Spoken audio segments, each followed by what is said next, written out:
Hello, welcome to The Backlash, a weekly discussion about the past, present, and future of Western civilization. I am your host, Rebecca Hargraves. Hello, Dave. How are you doing, Mr. Dave Riley? I am still sick. Yeah? I'm not kidding. I know it. It's worse than the man flu. It's the parish special. Yeah. So it's like the accumulation of all of the germs from every kid that has licked the back of the pews of the church. That's how it works. Feel like death. Yeah. That's what's going on. Do you know how I know that you feel like death? Because your disgusting, sticky-handed kids have given me whatever despite not going to your church, I also have the parish specials. Thanks a lot. We are a human bioweapon. It's disgusting. Infecting everyone. Just disgusting. How are you doing, Cameron? You don't look sick. No, I'm single and ready to mingle, so I'm doing great over here. You son of a bitch. At least one of us is. I know. You can find us on X at Real Backlash, our website, thebacklash. This is it. Thebacklash.net. Thebacklash.net. Support us on subscribestar.com/thebacklash. Patreon.com/thebacklash. Send your super chats that will be read live at the end of our show to thebacklash.net/super chat. Sub to us on our YouTube channel where miraculously we are monetized and are also taking super chats on YouTube. It is a new era. Right here. Right there. Look at that. 14 people watching. Look at that. That's amazing. Big numbers. So send your super chats to our YouTube channel and sub to us on Rumble at Backlash Podcast. Thank you, fellas, for joining us today. Thank you, audience, for joining us today. It's going to be a great show. Thank you, our sponsors, Atlas Bullion, the finest dealer of gold and silver, Idaho Tallow, no endocrine disruptors here, and Antelope Hill, who basically needs no introduction. Everybody knows Antelope Hill, loves Antelope Hill. If you don't know Antelope Hill, you're doing it wrong. Yep. I had a crazy week, terrible week. Why? Well, I went to Glacier with my family where I was surrounded by Jeets. Onslaught of Jeets in the middle of Montana. It was a whole thing. What? And then my daughter got cellulitis of her eye after a swamp bite, this is the week I'm having, after a wasp sting, and it got horribly inflamed, and she had to have the most serious antibiotic intravenously that exists. That's not good. No. And her face was so swollen, and it was just a nightmare going to an unfamiliar ER and having to deal with that. And now her gut microbiome is totally blasted. I've been like force feeding her kimchi and stuff. You know what you got to get if you're and of course, this is not a paid sponsorship, although we would like it to be. Oh, yeah. Olipop. I don't know if you guys have ever heard of Olipop before. They are not paying us to do an ad. No, they're going to message us and be like, please do not. They're going to be like, please disassociate us from your brand. We want nothing to do with you. But I think they're great. They're great for your gut biome. Yeah, that whole thing. Was your week terrible? We went to the fair. We had a good time. Yeah. The North Idaho State Fair. Wonderful. We got to see the prized pigs and cows and some of the goats. Petting zoo? Did you do the petting zoo? The children did the petting zoo. Did you pet the kangaroo? There was a kangaroo? There was a kangaroo there. What? It was a baby kangaroo. I missed that. I did see the Budweiser Clydesdale horses. Yeah, we took really a little choo-choo train ride. Cute. It was great. My son loved it. Have you noticed every year the people get fatter? Yes. And the teenagers get sluttier? Yes. Every year I go to the fair and I'm like, this must be the worst quality of person. I will say that the fat to not fat ratio at the North Idaho State Fair is much better than at the Bloomsburg, Pennsylvania Fair. Oh, well, I believe that. Yeah. That is all fat people. I mean, is this representative of America? Every time I go to a fair, I'm like, this can't be. This can't be a representative of what the average American looks like. It's like tattoos and people yelling at their kids and everyone's mixed race and just grotesquely fat. Did see a lot of that going on, a lot of interracial children. What are you going to do? Yeah. This is what happens. American women have been propagandized into thinking that athletes and rappers are the highest status of American society. And so they seek that out to reproduce with. And it is not good. On that note, for the white race. On that note, we have a really depressing show prepped for you. We really do. We're going to talk Jewish pedophiles. We're going to talk intergenerational conflict. We're going to talk about the current financial situation in the West, which is just dismal. Some new Bureau of Labor statistics have come out on payroll. I feel like we're missing something, though. Which thing? Well, I feel like, sorry, Cam, I got to move you out of the way for a second, but we are missing the giant elephant in the room. I have been reassured thoroughly that this is not a pipe bomb, but I shook it and it sounds a lot like a pipe bomb. So we're not supposed to say those kinds of words in the first 10 minutes of YouTube to stay monetized. You didn't tell me that. I didn't know that. I just made that up. Pipe bomb. Oh boy. So anyway, let's open this. Should we open it now or should we open it later? Tell us in the chat what you want. I guess let's open it later. Give us a 1 in the chat if you want us to open this now, or a 2 if you think we should punt that off onto the super chats. And let's do it later. Let's get some chat so I can have feedback. A few more minutes of life. Okay. Before it's ended spectacularly on in air. case it is a pipe bomb. You know what? Though? At least then we would actually have a show today, as opposed to just hey everybody, how you doing? Yeah. It would be our best viewed show ever. Well, the suspense has to build. Okay. Stay tuned, and you will watch us get wiped off the face of the earth. I'm having an Obama moment. Your house has more flies. No, don't get the assault rifle out. No. Did you get it? No. Okay, right. Just stop. Okay. Tell us about these Jewish pedos. I don't know. I know as much as you do. What I do know is that in Nevada, the big news this week is this is coming from Reuters. U.S. denies intervening in case of Israeli official accused of Nevada sex abuse. Israeli official, he is the head of Israeli cybersecurity, Tom Alexandrovich, was arrested in Nevada before being released. The State Department says that officials were not involved in the case.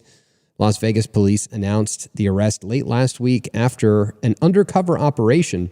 So basically what had happened is, it looks like U.S. police, I don't know what agency necessarily, set up some sort of sting operation where they were pretending to be a young kid on a dating app or something like this. And they were luring people in, and they nabbed, I believe, 5 Israeli officials. And it's not just any officials. I mean, this guy, is it Tom Alexandrovich? Mm-hmm. Yeah, Tom Artyom Alexandrovich. It was one of 8 people. Here we are, spreading disinformation already. And he is the head of Israel's National Cyber Directorate. Let me make that a little bit bigger. Boy, they can't help themselves. So this isn't exactly like some small thing. And so State Department's taking some heat.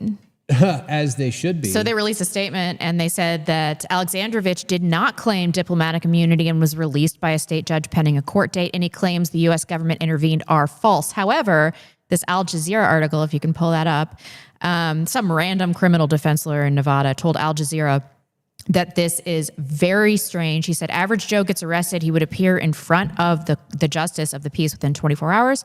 The justice of the peace in that county would issue bail conditions, which very typically would include a GPS device, restrictions on movement, and not being allowed to leave the state. So the fact that this individual was not only allowed to leave without an ankle bracelet or GPS, and not only was allowed to leave the state, but also the country is highly unusual and suspect. It's not only that, but the person that allowed Alexandrovich to leave, by the way, very Russian name, interesting. There is a very interesting Russian-Israel connection, especially among the Russian Jewish mafia, the Russian oligarchy that kind of bought up a lot of the big businesses that they have in Russia. We should probably dedicate like an episode to this at some point, unpacking this, bring in an expert maybe. But Putin does have a problem on his hands with some of these oligarch Jews. Anyway, so this guy was let go, was allowed to leave by none other than the United States Attorney, Sigal Chattah, weird name, interesting name. But she is an Israeli-born Jewish acting U.S. attorney for Nevada. Sigal Chattah, who let the Israeli pedophile escape, deactivated her X account because she started getting some serious pushback here. Now, I do believe that I don't have it in the show notes because I was sick today. Come on, you. Give me some. Oh, she's media. back. Well, that's her U.S. attorney thing. What's his name? Sargon Jetty. He uncovered a lot of interesting stuff about this woman. I think, is this the article or the video? No. That ain't it. Well, anyway, let's put her up on the screen so you can see. Ugh. Meet U.S. Acting Attorney Sigal Chattah. She serves as the Chief Federal Law Enforcement Officer of the District of Nevada. Now, of course, again, take another step back here and let's think about this. Okay, Nevada, Las Vegas, Jewish mafia. Yeah. Okay. So we also had, what was the other issue that was the Las Vegas shooter? We still haven't gotten to the bottom of that. I mean, they did. They said there was no known motive.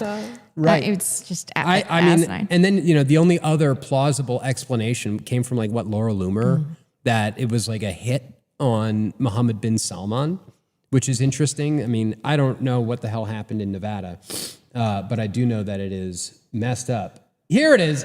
This is from Max Blumenthal. This was her campaign video on Mohammed bin Salman. Oh, wait. I mean, I don't know what the hell. Shut up, dude. Nobody wants to hear you talk. Who's that? Here. The radical left is burning down our country and attacking Jews in the streets, and Ilhan Omar is fanning the flames. I'm Sigal Chattah, an Israeli-born lawyer running to be America's #1 conservative attorney general. I'll stand up to Ilhan Omar and take her team to court for defunding our police, opening our borders, and teaching our kids to hate each other based on the color of their skin. I need your help. The left is pouring money into this seat so they can put more criminals on the streets. Can you chip in $25 right now? If enough patriots come together, we'll be able to build a grassroots campaign necessary to stop Ilhan Omar in her tracks. It's time that we put strong female lawyers like myself forward to make our case. That was not a question. Thank you. She's going to hate it if this message goes viral. Thanks for your support, and God bless America. Can you chip in $25? My name is Sigal Chata, and I approve this message. Can you chip in $25 so that I can send all the Israeli pedophiles back to Israel? $25? What do you need $20 for? My last $15? I can't believe that you're asking me for $10. Help, police! She's trying to rob me of my last $50. This is the most Jewish thing I've ever seen in my life. Did you also hear this week that 100% of Thai immigrants in Israel at some sort of, I don't know what they were doing, were raped? 100% of them. Oh my God. And let's also there is a Jewish plastic surgery phenotype that is emerging. Like, this chick looks just like Laura Loomer to me. Just looks just like Laura Loomer. Woof. Yeah. You know, and it's really funny. I should have heard about her. I've done enough work in Nevada, like political consulting work down there, that I should have heard of this woman. Never heard of her before. But Maria Abramovich has really let herself go. For real. You guys are hilarious. Does. We got a two-tier justice system, obviously, is paired with all these financial woes, foreign wars, influx of immigrants. I mean, what are we going to do? It's no wonder that younger generations are rebelling. Let's talk about these financial issues. Let's pull up clip 1, talk a little bit about how the Fed is feeling trapped. There it is. Oh, wait, hold on. We didn't properly transition this. We could have transitioned it with my tweet, which is where you got this two-tiered thing. Oh, sorry. No, I don't want to promote my tweet. Thank you. We do. We have a two-tiered justice system in America. This is one for Jews and one for everyone else. Yeah. And now we can look at this. What the Fed's dealing with, Francine, and you're seeing it in the data day-to-day, is the continuing tug-of-war between the employment and growth side and the inflation side. And you and I have talked about this on this program. Their greatest desire is to avoid having both problems. They don't want that word stagflation. And it's playing out, markets and everybody watching this in the data day-to-day. So I think a week or two ago, you had a good CPI number, stock market, equities rally, and literally a day or two later, you have a hotter than expected PPI number, and the markets go the other way. So nobody really knows which side is going to be the bigger problem. So they've tried to straddle that, and that's why they've kept rates where they are all year long, despite lots of pressures on them from all directions. I think, if anything, they're starting to tilt toward a first cut, because the employment numbers in the last 3 or 4 months are definitely in a different spot than they were. And unemployment is starting to tick up, but workforce participation is, in particular, down more. So he may use this as an opportunity to say, to try to foreshadow that a little bit. Yep. I still think before I would say that they will definitely cut in the September meeting, they will watch the data again for the reasons that I'm talking about here. It's so at the margin, close on both sides. Mm-hmm. They'll see what happens between the end of August and the end of the meeting later in September before they actually make a decision. But I think they're starting to tilt toward a cut at the September meeting. Oh, man. So people might be thinking, well, it can't possibly be worse than a few years ago. Let's do clip 2 and 3. This is the U.S. debt climbing from previous years and interest rates climbing as well. Let's see. Loading. Up to the end of June in 2025, the federal government is at a deficit of $1.33 trillion. So this just means that they spent $1.33 trillion more than they had coming in this year to that point. And this is actually worse than 2024, but it's slightly better than 2023. So I want to show you this. Okay, so you see how the deficit goes down here in April. So I want to explain this. So in this time frame, it's tax season and Q1 tax deposits. So you have a lot of tax money that's coming in, and there's more money coming in than going out during this window of time. So that makes sense, right? Now, when you look at this light purple line right here, which is 2025, and you see it trending downward. So the government actually had a $27 billion surplus in June, which sounds amazing. So you may get the impression like, wow, things are turning around. The government is not overspending, but unfortunately, that is not the case. So I don't want to rain on the parade, but this is what actually happened. So payments that were supposed to be made on June 1st were made on May 30th because June 1st was a Sunday. So it made June look better than it really was. So if those payments were made on June 1st, then the government would have ran a $71 billion deficit in June. And that would have brought the year-to-date deficit up to $1.4 trillion, which is actually worse than 2023. And of course, that's worse than last year as well. Oh, man. Anyways. Let's go right into 3 and talk about interest rates. Then we can talk about this BLS data and get Cameron's input. I've got it, yeah. Oh, it's so bad. So in Q4 of 2025, the Treasury expects to borrow just over $1 trillion. In Q1 of 2026, they expect to borrow $590 billion. Now, this is very concerning because as the government accumulates more and more debt, they need to pay more interest. And of course, it's definitely not helping that interest rates are relatively high, at least compared to the prior decade. And this just means that more of our tax dollars are going towards paying interest instead of going towards more productive expenditures. And it's just sad because we're paying $1 trillion of interest this year. That's what's going to happen. And the government collects $5 trillion a year. That means 20% of all the tax money that we give them is going towards paying interest. Now, I just want you to take a look at how much more manageable the situation was back in 2020 and 2021. This was when the government had much less debt and the interest rates were lower. This guy sounds Jewish. So back then, the interest expense was around $300 billion a year. And I'd say it's pretty straightforward. It's like if you have credit card debts, if you have a low balance and a low teaser introductory rates, then the monthly payments are going to be manageable. But as you get deeper into debt and your interest rate jumps up, then you're going to be in serious trouble. Okay, let's do 4 and then rapid fire clips. I know, because I want to hear Cameron's holistic opinion on all of this. This is just so shocking. Good Lord. This is just 649. And I was watching the tape when you joined us back in June, the last time you were on the show. You said that the private sector was already somewhat in a recession even before the data confirmed it. Now with wholesale inflation up, we got continuing jobless claims near multi-year highs and then delinquencies rising. Do you see that call being validated? Well, certainly. And we've also had another large revision to the payrolls data that validates the fact that net job destruction began in the second quarter of 2024. There's a certain irony in terms of how market participants are treating this big shock downward revision in July. But when you add it all up, 24 of the last 30 months have seen downward revisions from what was originally reported by the Bureau of Labor Statistics. So this is nothing new. And we are indeed seeing the vestiges of this. You mentioned delinquency rates, whether it be credit cards, and now we're going to pile on the effect of having to repay these student loans. So, I don't think that the last chapter has been written in terms of distress on U.S. household bank sheets. Can you pull up this tweet on the BLS revised payrolls? Mm-hmm.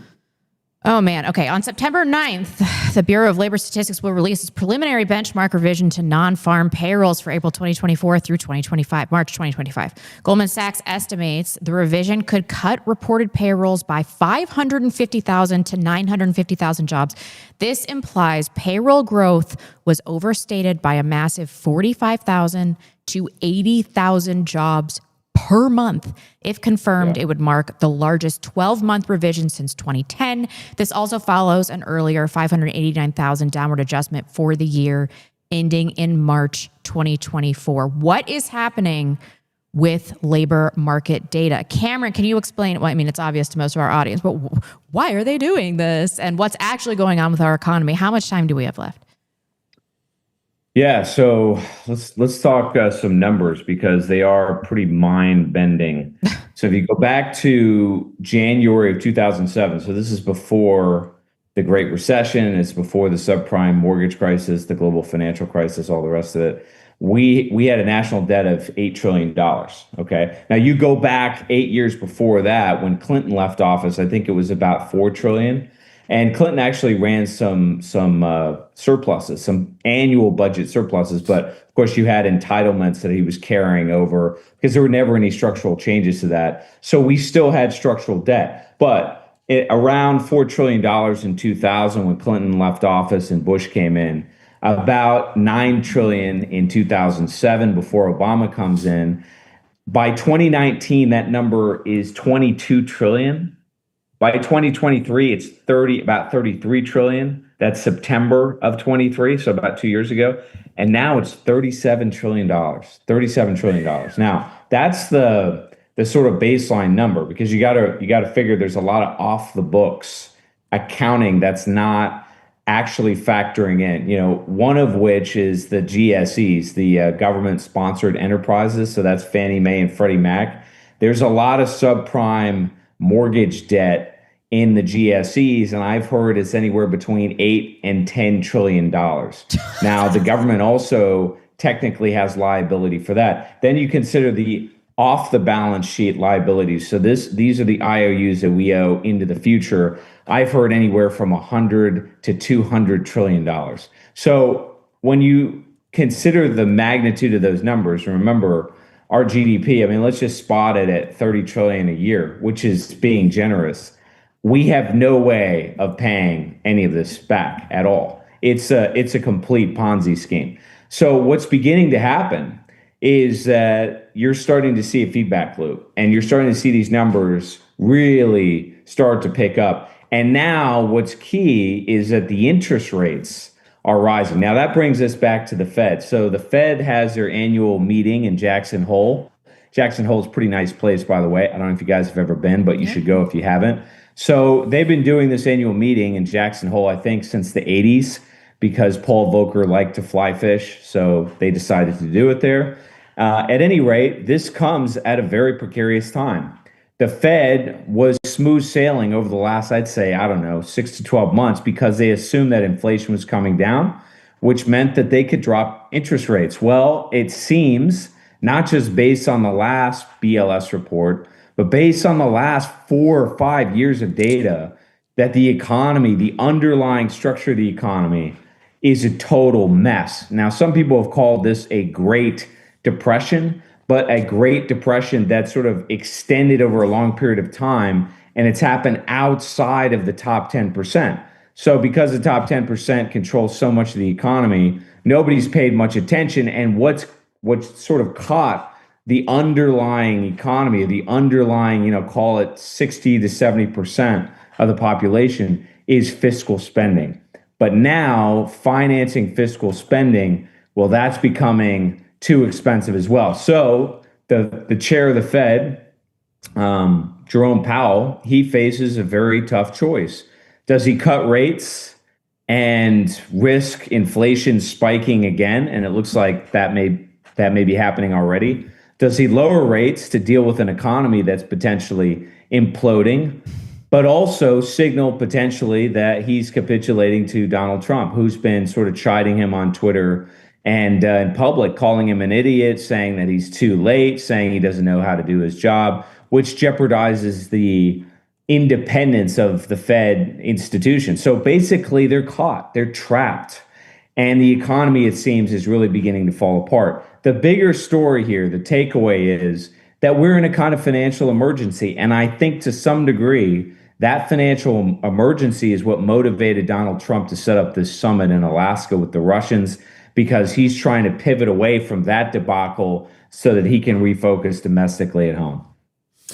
Yeah, and this isn't the only thing. I think I texted this to you, Cam. It's not just America that's going through this crazy financial shit. Take a look at what happened to Spain's 10-year bond.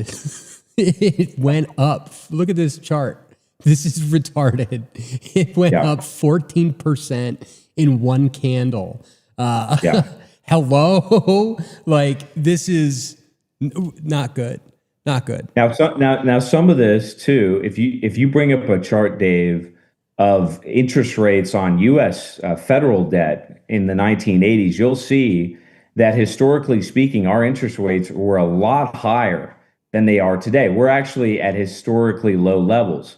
So what you're seeing, I think, globally and in the United States, is a sort of reversion to the mean. In other words, interest rates are starting to go back to those historic levels. And the danger is that if you go back to the 80s, you'll notice that interest rates didn't go linearly in a very slow pace from 5 to 10%. They went from 5 to 10, and then I think they peaked around 20% in the mid 1980s. That's where we're headed. And obviously, at these debt levels, you're talking about making interest payments that are in the trillions of dollars and could potentially get to 10 trillion or 15 trillion, depending on how out of control interest rates get. Now, what people will say is that no matter what happens, the Fed can print money. No matter what happens, they can manipulate interest rates. The problem is that at these debt levels, you get animal spirits.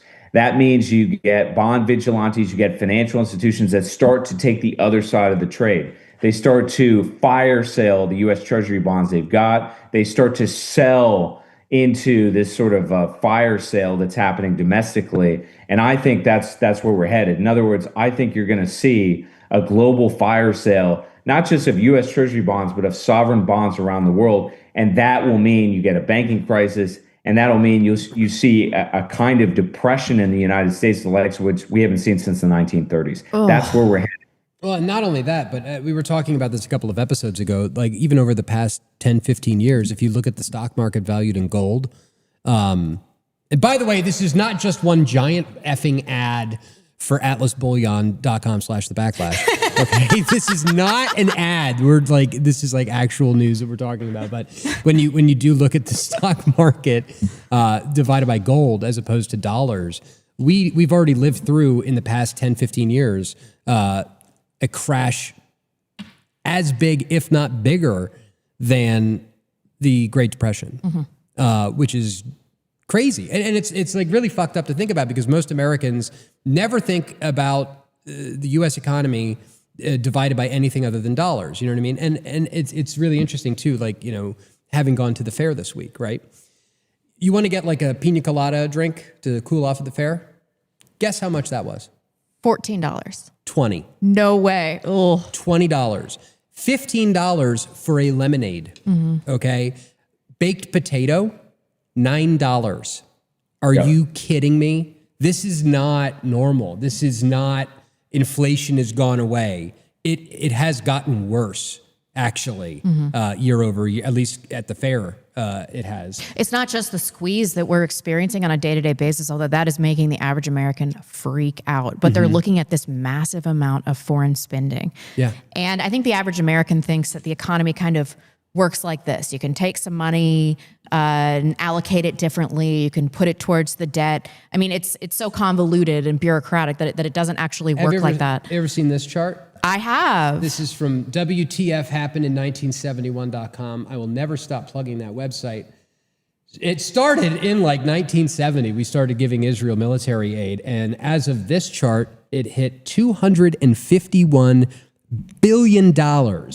And remember, these numbers that we're looking at on this here chart, this is not adjusted for inflation. This is just like the actual money. Here, hold on. Where am I? There I am. It's not adjusted for inflation? This is not adjusted for inflation. This line, I'm like doing the weatherman thing. Is this breaking your brain right now? This line that you see going up over here is not adjusted for inflation. That's just the money that we've spent. If you adjusted that for inflation, it would be way, way bigger than that. And, you know, when you take into account the amount of money that it would cost to solve the homelessness problem, the food, whatever, like poverty issues we have in this country, college debt crisis. Like we could forgive people's college debts over like 4 times if we weren't giving all of this money to Israel. And that's just Israel. That's not talking about Jordan, Egypt, Syria, or any of these other countries around them that we're paying off. And it's also not taking into account any of the foreign wars that we've been in for the last 25 years. Right. Yeah. I mean, the focus is on Ukraine right now and the massive amount of money we've given them. And we'll get to that. There's a big story about Ukraine. Just bear in mind, we spend $100 billion a year on food stamps. Okay. Food stamps. And that's a relatively small program compared to the entitlements, right? Social Security, Medicare, and Medicaid, which exhausts, I think, all practically of the $4 to $4.5 trillion that we collect annually in revenue. Now, remember that a lot of these projections, too, they assume, as the Congressional Budget Office does, that we don't have a recession, right? That we don't have an economic crisis like 2008, like COVID in 2020, all over again. That's almost certainly unrealistic, right? We're going to have some other crisis, which is going to necessitate even more spending. The issue is, again, how do you finance the interest that you're paying on this ballooning debt? And that eventually takes you into a feedback loop that causes a default spiral. And when you have to start making big cuts, look, you can start with defense if you want to. That's fine. We spend about, $800 billion a year on defense. But spending trillions of dollars on interest, or rather having to finance interest rates that are costing you $1 trillion, $2 trillion, $3 trillion, or $4 trillion a year, that means it's going to cut into the entitlement programs themselves, or programs like welfare and food stamps, that a lot of people who are living sort of day by day, paycheck to paycheck, that's going to create a very ugly and dangerous situation on the streets. And like I said, and have been saying since we started this podcast, that is where we are headed, and you cannot print your way out of it. Eventually, interest rates start to spike. You get into that feedback loop, and you've got to implement austerity measures, whether you want to or not. I think that this is going to happen. Now, have you two? There is a kind of a new theory that I haven't talked about with you guys in our little chat. So this is going to be coming out of totally left field for me. But the administration, this guy, where is he? I just had him up on the screen. This guy, Scott Bessent, yeah. Oh, what would I call him? He's tiptoeing through the tulips. He's a fudge packer. He's a homosexual. He likes... I don't have any. I like it when you use your ASMR voice to say controversial things, like it's going to protect you or something. So anyway, this is the guy that runs the Treasury, right? This is essentially the guy that is in charge of the United States economy. He's a homosexual. He's married to a man. He's purchased a child. He's a human trafficker, essentially. As we know, the seventh circle of hell is filled with sodomites and usurers. This is who is in charge of our country. And his plan, which I have just become privy to this week, at least according to sources online that will remain undisclosed, is twofold, just so that the audience is aware. On the one hand, the Treasury, the Fed, the Trump administration, they are hoping and praying to God that they are going to be able to stop the bleeding on the short end of the bond market. This is with like the 1 and 2 year Treasury notes, with stable coins. And of course, all of this is an article from Fortune, just came out 12 hours ago. Everyone is, Goldman Sachs says we're on the verge of a stablecoin gold rush worth trillions. So they are looking at, on the short end of the bond market, plugging the hole with stablecoins, the shitcoin casino. And then on the long end, Cameron, I don't know if you've heard about this, but this has been floated. This article is from November 2024. Issuing a 50-year Treasury bond at 0% interest backed by gold that will apparently be redeemable in gold. And according to this, 50 years. Who in their right mind would buy a 50-year bond from the United States? No. I would. Yeah, and never. it doesn't pay any yield. Look, it's bullshit, right? I mean, pardon my French, but that's what it is. It's just a load of odorous excrement. Absolutely nobody's going to show up for that. Now, they're already having problems in some of these auctions. In fact, we had a botched 30-year auction, I want to say, 2 or 3 weeks ago. Yep. That moves yields, right? So you have to understand, right, that the bond market is basically structured in such a way that at the short end, which are these so-called T-bills, which are, I think, less than 12 months, and then you get notes, and then you get bonds, which are longer duration. What the U.S. government has had to do is they've had to cycle out long duration debt. So this is debt that's 10 years, 20 years, 30 years in maturity, meaning I buy the IOU, I buy the Treasury bond, I get my principal back in 10 years or 20 years plus interest. Nobody's buying that at all, which is why yields are continuing to rise at the long end. And they've had to front load it by issuing more and more and more debt at the front end, as Dave said, in T-bills. So this is short duration. This is basically like a certificate of deposit. So you buy it, you get it back in 6 months or 9 months or what have you, plus interest. The problem is when you do that, you create volatility and you get a lot of trading. You guys probably remember we talked about something called the basis trade like 3 or 4 months ago. When you have a lot of trading that goes into the bond market and it becomes less liquid and less stable, all of a sudden you get spikes in yields. And a lot of paper around the world, a lot of investment vehicles are priced based on that yield. That means things start to break. It means banks start to experience bank runs, right? One of which in particular is Bank of America. Bank of America is sitting on almost $1 trillion in unrealized losses because they're holding all of this U.S. Treasury debt that they piled into in 2020, thinking that interest rates would stay low, meaning bond prices would stay high. That has reversed. And so basically Bank of America is where Silicon Valley Bank was a couple years ago. And I think if you don't remember, Silicon Valley had a historic bank run. There was $1 million per second that was pulled out of that bank in a 48-hour period. This is the kind of spring-loaded nature that you get into if you have to issue all of this debt that's short duration, meaning people trade in and out of it all the time. Mm-hmm. So that's the risk that they're running. And that's why you're starting to see yields move up and down erratically. And as I said, so many investment vehicles are priced based on those yields. So if they start moving erratically, things are going to break. Yep, they are. And I want to turn this into an advertisement now for Atlas Bullion, because based on the numbers, I mean, I was listening to a podcast last night, and it's like, you know, people are throwing out numbers like $25,000 an ounce for gold.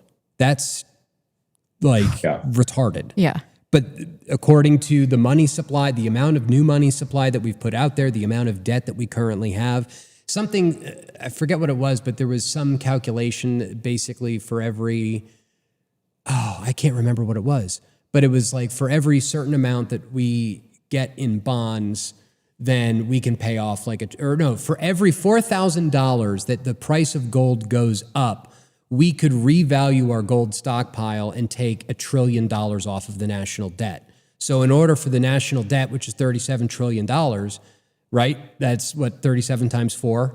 That's a lot, right? So the idea that we're going to do something like, I mean, and it does make sense that, you know, we would be weakening the dollar. I mean, if we want to bring back manufacturing, if we want to bring jobs back to the country, if we want to start exporting goods, we are going to need to radically devalue the dollar, which means high inflation, which means prices are going to go up for everything.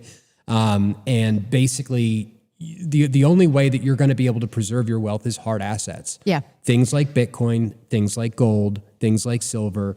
And if you are like us and you think that this is like shit's going to hit the fan, I would not be going through this period of time without some gold. Yeah, of course. Don't, you know, if you need money, obviously, like, don't put yourself into debt, you know, accumulating gold. But you can, with our friends, atlasbullion.com/backlash.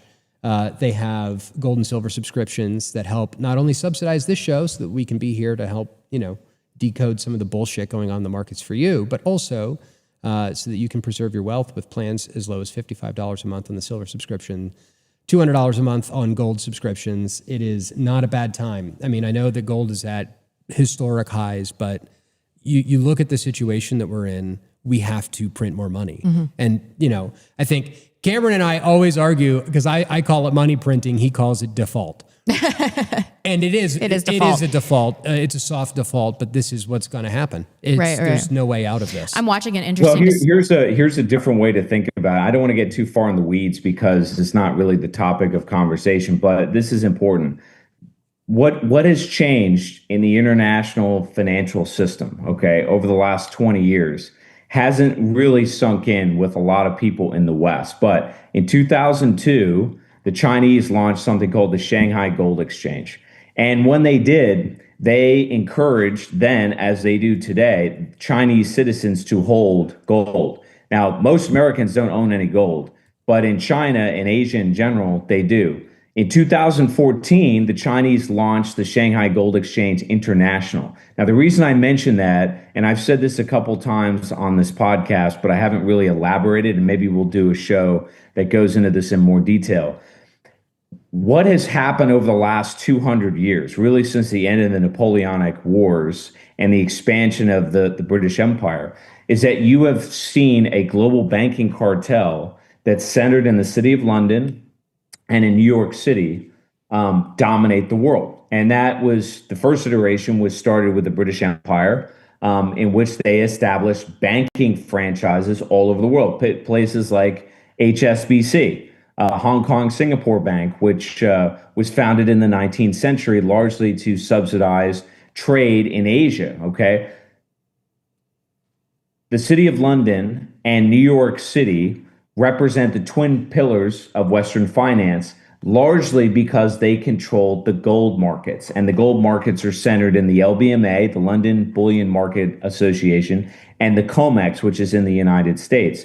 And of course, the ultimate repository of gold in the world was the United States at the end of World War II, right? Most of our gold is in Fort Knox, it's in New York City, and then I guess some of it is in West Point. Well, since the Chinese launched the Shanghai Gold Exchange in 2002 and then internationalized it in 2014, they have been making very large purchases. Nobody knows how big, by the way, and the Chinese don't advertise it, of gold. The Russians have as well. Many Eurasian republics have, and frankly, Asian countries across the board, particularly China and India.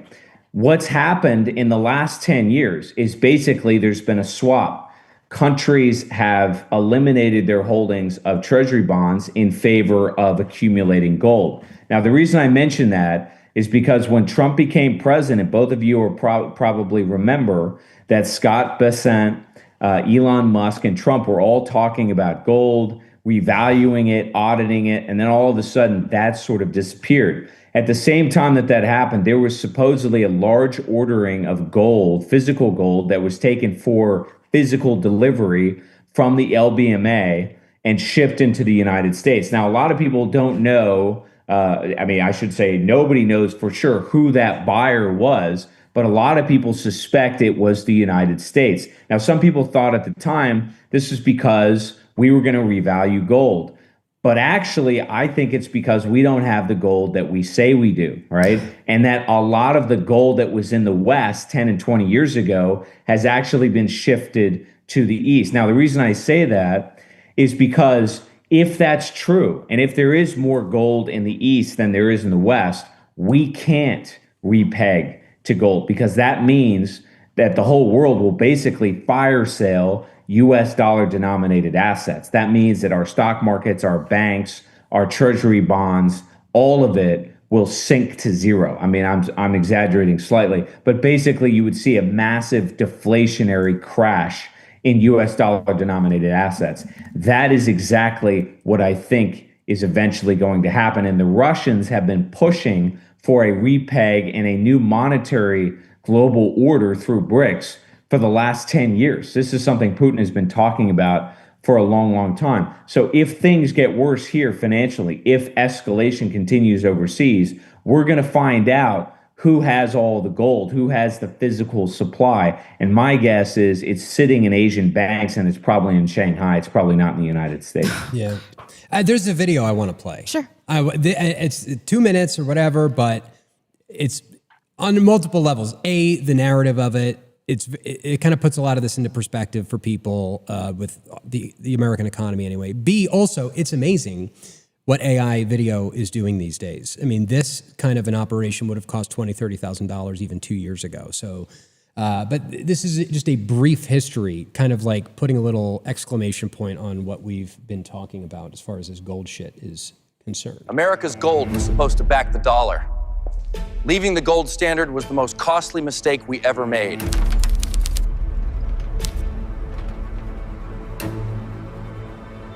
What was so bad about gold? It kept them honest, but they wanted power. You know, kid, folks today think this is just how life's supposed to be. What do you mean? Back in my day, one job could feed a family. My mother stayed home, father worked, and we ate together every night. Didn't realize how good we had it.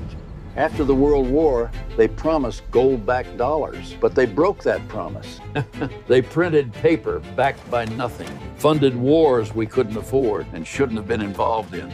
But France caught on and sent a warship to get back their gold. Truth is, if more countries followed, our vaults would be empty and game over. I have directed the Secretary of the Treasury to take the action necessary to suspend temporarily the convertibility of the dollar into gold. Turns out, when you fake the money, everything else follows, and you screw the next generation over. And it snowballs, kid. Prices shot up, paychecks didn't, life got tougher, and nobody knew why. We tried raising our kids the old way, but we didn't have the time or the money.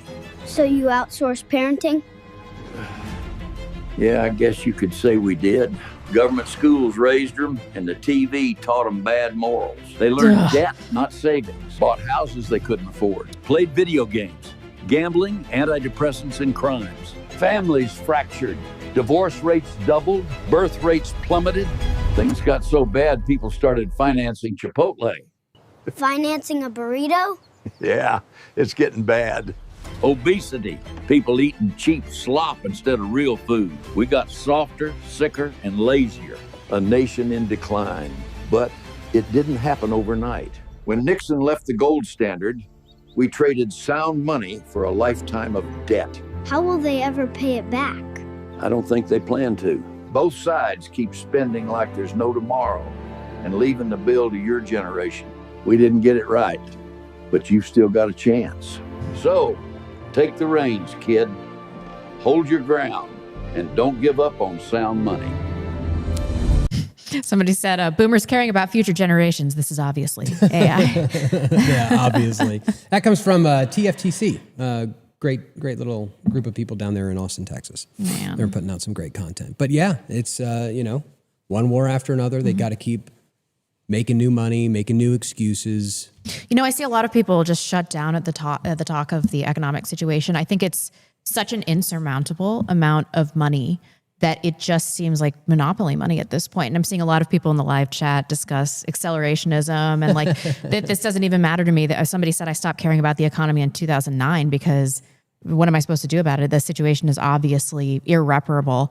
So I think that tweets like this are really important. Let's talk about this Ukraine thing, because when we no longer have a grasp on the economic situation, talking about the loss of life, surely that's going to get some people to realize not just the financial, but the moral gravity of the situation that we're in. Cameron sent us this.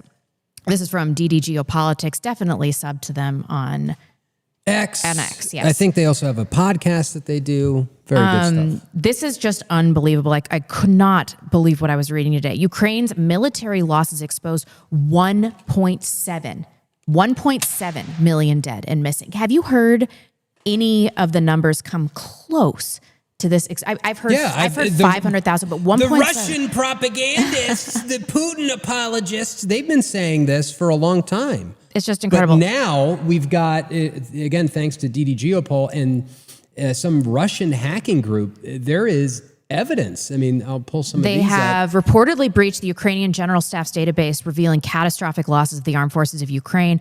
According to the compromised digital registry, if the data is correct, Ukraine lost 1.721 million troops. They're killed or missing over 3 years in the conflict. The biggest year, the heaviest year yet, is 2025 with 621,000 losses. Each record contains names, circumstances, and locations of death or disappeared, personnel files, family contacts, photographs. The hack was carried out by groups including Killnet, et cetera, et cetera. The hackers now hold terabytes of sensitive material for full loss registries, personnel data of Ukraine's Special Operations and Intelligence Command, as well as lists of all foreign arms suppliers and the weapons delivered from 2022 to 2025. I mean, it's so detailed that it's hard for me to believe that this is not real. Yeah, I agree. I mean, this is what the people on the ground have been saying. People like, Patrick Lancaster, who's an independent YouTuber, podcast guy. He literally goes around in like a bulletproof vest and like a helmet. And he's been reporting on the front lines of the war since it started in 2014. It did not start in 2022, by the way. People seem to not understand that. And, this is something else that I wanted to bring up because I had I had this post go like mega super duper stupid levels of viral. Where is it? Let me see if I pull it up. And it was about Putin, going around making the sign of the cross, kneeling publicly, praying for the dead soldiers in Russia. I don't know why this got 10 million views, 140. Bro, that's beyond me.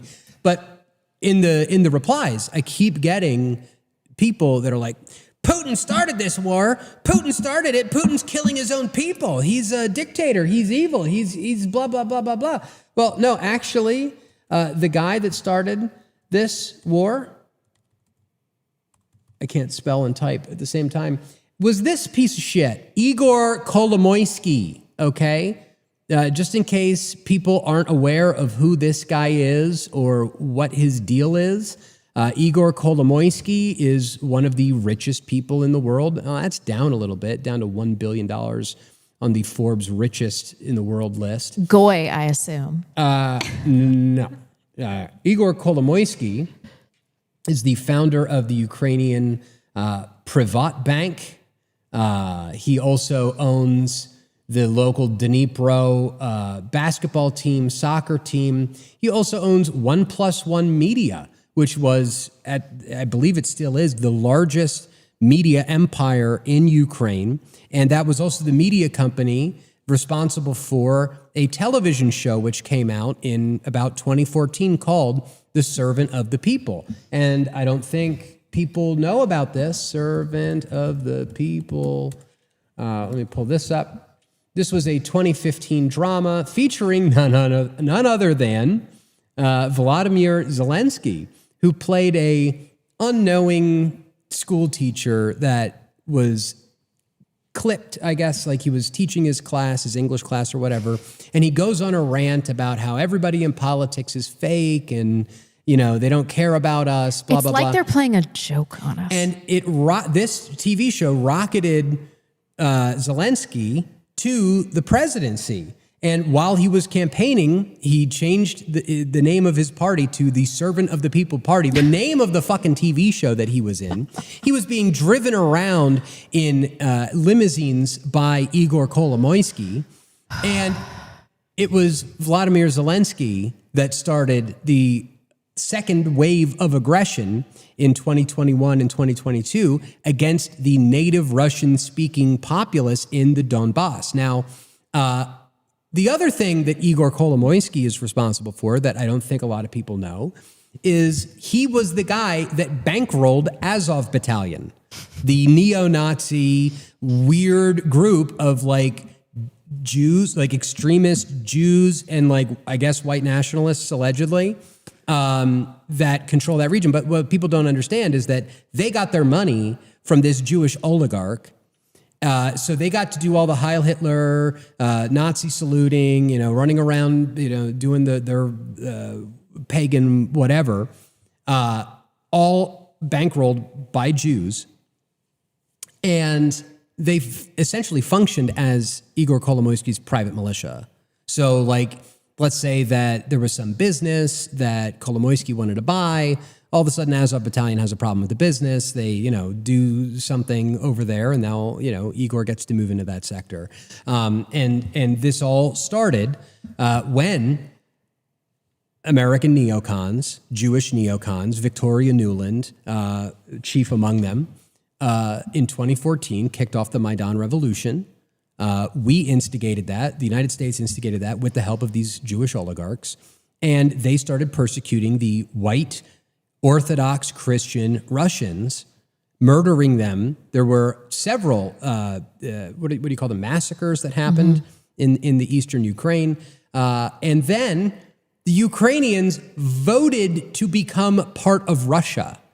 And I feel like that whole little story needs to be totally lost in the narrative. Retold because we are at this point where people are just like, yeah, Putin started the war, Putin bad, Ukraine good. That ain't it. And it's important to emphasize the fact that the Ukrainians voted to become part of Russia because there are a lot of people out there, especially Zionists, that they're okay with the war ending and they're okay with Putin keeping the land that they've gained because these Jewish Zionists want to keep Gaza.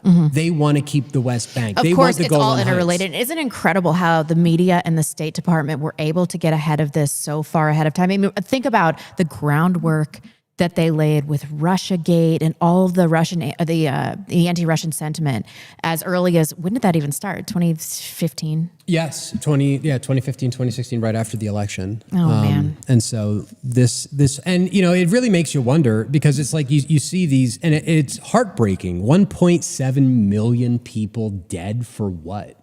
For what? I mean, so that we could get some of our defense technology companies to do some like drone testing so that we could get some like real world combat experience on our drones. Really?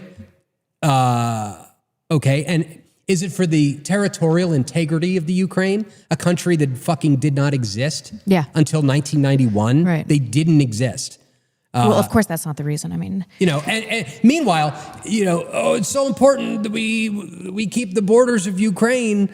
Meanwhile, there's hundreds of thousands of people flooding our border, coming across the southern border into America illegally. Not just our countries. I mean, look at Western Europe, and look at the animosity between. We actually have a clip for this. Can you pull up clip 5?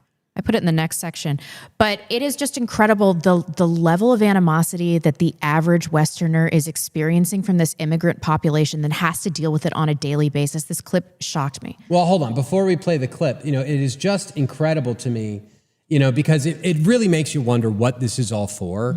And I know that I'm a little monomaniacal about the Jews. I know that it is very difficult once you kind of see certain things to unsee them. Not everything in the world is their fault. Like, let's, be clear. Okay, but most things. But a lot. But it's like who does 1.7 million dead, white, ostensibly Christian Ukrainians, who does that benefit?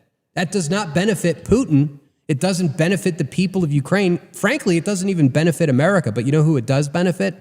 Israel. Oh, yeah. And it benefits Jews in Ukraine that are seeking to reestablish the Pale of the Settlement, which is where all of these people were prior to the 1917 Bolshevik Revolution, which was predominantly Jewish.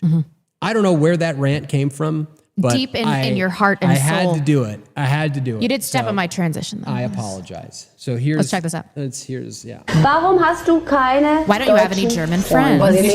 Because they don't belong to us. I can't stand the Germans too much. You can't stand the Germans? Outside, you hang out with Germans. They do other things than you do. For example, like eating pork, I'm disgusted by them, to be honest. When I see something like that, I feel so disgusted. If the foreigners would all stay in Germany and the Germans would just disappear for a day, it wouldn't even bother us. All the Germans disappeared, it wouldn't bother me. And before that, she said the Germans disgust her. Can someone explain to me why they're in Germany? Well, we know the answer to that. Dave just covered it with his 4-minute monologue on the Jews. Oops. No, it's okay. But we're about to move into a segment where we talk about Ann Coulter, where it's the most vexing conversation I've ever heard. But it's this thing again of saying it's immigrants. It's not really racial. You can look at this and be like, these people, they're a different ethnicity. It's a different culture. They are never going to integrate. We don't want them to integrate. So let's move into this Ann Coulter segment. I don't know if you guys watch this. I know Cameron sent it to me, but Ann Coulter did this segment on trigonometry, and it was the most painful thing I've watched on the internet since Ted Cruz and Tucker Carlson, and it was like pulling teeth. Ann Coulter has gone nowhere ideologically since like 2015, and of course these guys on trigonometry are just what's his name? I haven't seen the clip. The guy. I didn't do my show prep today. It's okay. But he's Jewish. I think he's a Ukrainian immigrant to the UK. He's Wonderful. Jewish. And then Ann Coulter just dances around this racial issue. This clip is very long, so we can stop it at any time. Okay. But because I suffered through this, we're going to make you suffer with us. You suffer. But this is clip 6. Sure. Well, I guess the reason I'm asking, I'm a first generation immigrant to this country, and I've always been hugely in favor of really strong assimilation policies, right? But didn't you have this controversial moment with Vivek, who I think you'd agree is smart and has assimilated, where you said you wouldn't vote for him because he's Indian? Yeah, for president. I didn't say I wouldn't vote for him. I said he could be, senator. He's running for Senate now. Why can't he was born in America, right? Yes. Why She's going to wouldn't do you the vote for thing. him for president? Okay, look up all the presidents of India. Have they ever had a non-Indian president? Why, no, they haven't. Has Israel ever had a non-Israeli president? Why is my country the only country that is supposed to have, anybody can run our country? Had an Indian. Wait, hold on a second. Has Israel ever had a non-Israeli president? Yeah, I know. She says that she does. Does she not know that Benjamin Netanyahu is from Philly? Yeah, he's like they talk about from that. Philly, like Menachem Begin. All of these people, they were not from Israel. They're all a series of disingenuous statements that shirk her responsibility. Holy I know. Crap. And I've got a clip for you guys, by the way, talking about the new conscripts to the IDF. But anyway, I'm sorry. Just that was so bald-faced. Let's get through this. This is just Prime painful. Minister. Okay. Yeah, I don't think it went that well. And that was fairly recent. It was fairly recent, and it didn't go well, but it wasn't because he was Indian. Okay, it's because his party's useless. I wouldn't have voted for him because he's Indian. I think, and by the way, we have a natural-born citizen clause for that. I mean, there is, as I explained to Vivek in his podcast, it really started off with a bang on that one. It was a rash decision at the last minute. All my friends oppose, and I think a lot of people oppose Vivek because they think of him as a scam artist and a con man. And I was thinking, well, I can't say that to him. I wouldn't vote for him because he's Indian. Let's throw that one out. Wait, can you pause it? So she says right there that she didn't want to offend him by talking about his character, right? And so she really only used this, it's because you're Indian thing, just so she could get views. She basically says that this is not a racial thing, that wasn't her intention with this. So everybody that was like based Ann Coulter, I think that she just refuted her entire shenanigan with Vivek. You can keep going. Reason we have the natural-born citizen clause for president, there is an idea, and I think people feel it even more now because of the massive immigrants from very, very different cultures. America, I mean, like Britain, like most countries, I guess, it has a very distinctive culture. We are the freest country in the world. Why? Free speech is in our bones. The right to bear arms is in our bones. And when polls are taken, no matter how nice they are, immigrants overwhelmingly do not support free speech and gun rights. I mean, those are just two examples. Doesn't Vivek support free speech and gun rights?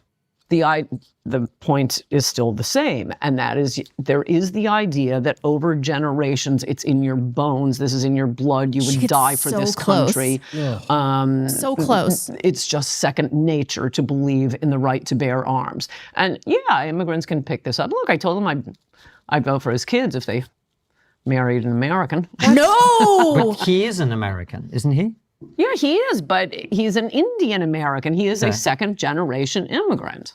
Okay, but what the rule about the natural? So I'm using maybe that I'm as an analogy. I'm not. Otherwise, I wouldn't have had to say that. I could have just said you're not natural born. Ted Cruz isn't natural born. I wouldn't have to explain. This is an analogy that it matters how deep your connection is to a very distinctive culture. But you said that's because there's certain things that are embedded in the culture, like being in favor of the First Amendment, being in favor of the Second. But Vivek is in favor of all those things, and you still wouldn't. Well, it says that. I want it in their bones. I want the wives to believe it. I want it generation after generation after generation. I don't want it to have to be something they need to study and figure out this is what they're supposed to say about it. But aren't there loads of white Americans who don't believe in either of those amendments? I'm going to kill myself. Sure. But you would... A lot? No, that's not true. No. Aren't there a lot? No. The answer is no. The people who support... There's a lot of white Californians who don't believe in either of those amendments. Yeah, and a majority do. Right. And a majority of no other ethnic group does. And a majority of no other ethnic group does. Okay. But surely, wouldn't the position be, Anne, is to take everybody on their own individual merits? Isn't that just the way Does everybody get to be president? if you're born in the country and you're an American citizen, then you should have the chance, shouldn't you? Isn't that the American dream? Tell Netanyahu. Tell the Israelis. As soon as they've put in a president who's not an Israeli, I will say you guys are absolutely right. Judge people. But he isn't an American. He is an American. It's not like he's just come over and then assumed the mantles. There are Muslim Israelis. Right, and they serve in the Supreme Court and they can be elected president. They won't be elected president. Well, they can be. Well, okay, but I'm not saying there should be a constitutional amendment. I say I won't vote for that person. And you know damn well Israelis are not voting for a Muslim president because they don't want to, just as Anne doesn't want to. We can wrap this. Which is okay, this is exactly what happened. Where do we begin? I should have been taking notes. I know, right? I was watching this and I was just screaming like I was watching some kind of sporting event. I'm like, no, just say the thing. She gets so close. I'm like, just say blood and soil. And this is exactly what happened with that chick from John Birch Society on Jubilee. You see how you get back into a position, you're on the defensive when you're talking about merits, when you're talking about the bones of a culture. What she needs to say is it is a country of white people, it is white values, and Vivek is not white. And that just goes to show that's not what she meant when she was talking about him, when she was talking to him. And so she's in a losing position, immediately in a losing position. It had everybody, I can see the live chat, it had everybody yelling at their screens. It's like she gets so close to just being like blood and soil, and that's what it's about. That guy is such a subversive Jew. Okay, and so the other thing that I wanted to talk about is she, and it's because she said it like 2 or 3 times here. She's like, oh, they wouldn't have an Israeli, they wouldn't vote for a non-Israeli prime minister. Okay, what she means by that is a non-Jewish prime minister. Right, and she doesn't say that. She's saying the word Israeli instead of Jewish. Yeah. Because, by the way, we're over here on Wikipedia, David Ben-Gurion, the very first prime minister of Israel, born in Plonsk, Poland. Right. Okay, like let's just go through it. Moshe Sheret. Okay, where were you born? Russia. Oh, you were born in Kherson in the Russian Empire. Okay, well, that's interesting. David Ben-Gurion again. Yeah. Levi Eshkol. You were born in where? France? We should let Cameron get in here. I'm sure he has a lot to say about this clip. Golda Meir, another one. Anyway, just the point is that these people were not Israeli. Israel is a fake state. It didn't exist before 1948. Right. She knows who butters her bread, though. Where are my chill pills?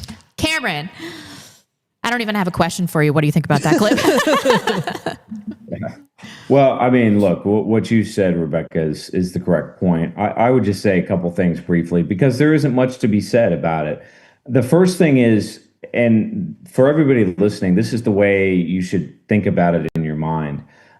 There's this thing, it's called the nation state, all right? And there's 2 components. There's the nation and there's the state, okay? When people like Vivek or the people you saw in that clip are sort of interrogative, and they're saying, but the law says this, or but this statute says this, that's the state.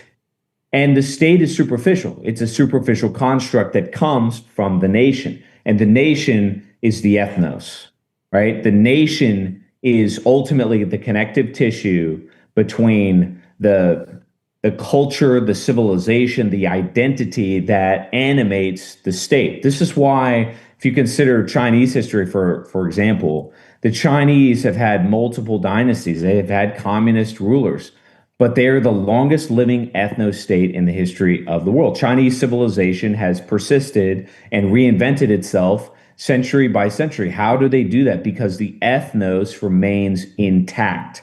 That's the nation. So we are the nation. The state and its various statutes and passports and so forth, that is a superficial construct that can change. And it has been changed. It's been changed and weaponized against the nation. And this is not the first time something like this has happened. Historically, it's happened many, many times. And usually when there is a conflict or a gap between the nation and the state, in other words, the rulership or the legitimate political authority turns against the people, turns against the nation, that's when you tend to get revolutions. That's when you tend to get a violent rebalancing.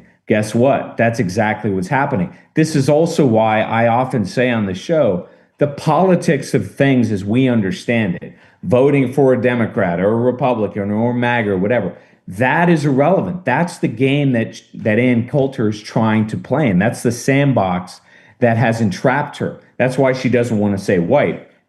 But, and this is, I think, is the most important point, she was almost forced to say it. She was almost led down that path because the state itself has gotten so out of control that they're trying to entrap us. They're trying to force this sort of binary in which we identify with the nation. But instead of destroying us, that's actually going to empower us. And if she had said, look, I'm a white American, the white population, the white ethnos is what birthed everything, and ultimately it's what the state emanates from, that then changes the dynamic of the conversation. But Ann Coulter, by virtue of being a Politico for so long, she doesn't recognize that frame of reference, that sandbox, it just doesn't matter anymore. We're into a new politics, and the population, the nation, is waking up.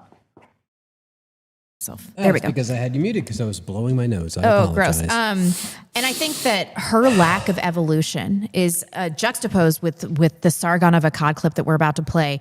I think that this is really what is causing these intergenerational problems, because she has become irrelevant, but she has made herself irrelevant by exactly what she was doing there, by not addressing racial issues, by jumping around it, by getting defensive.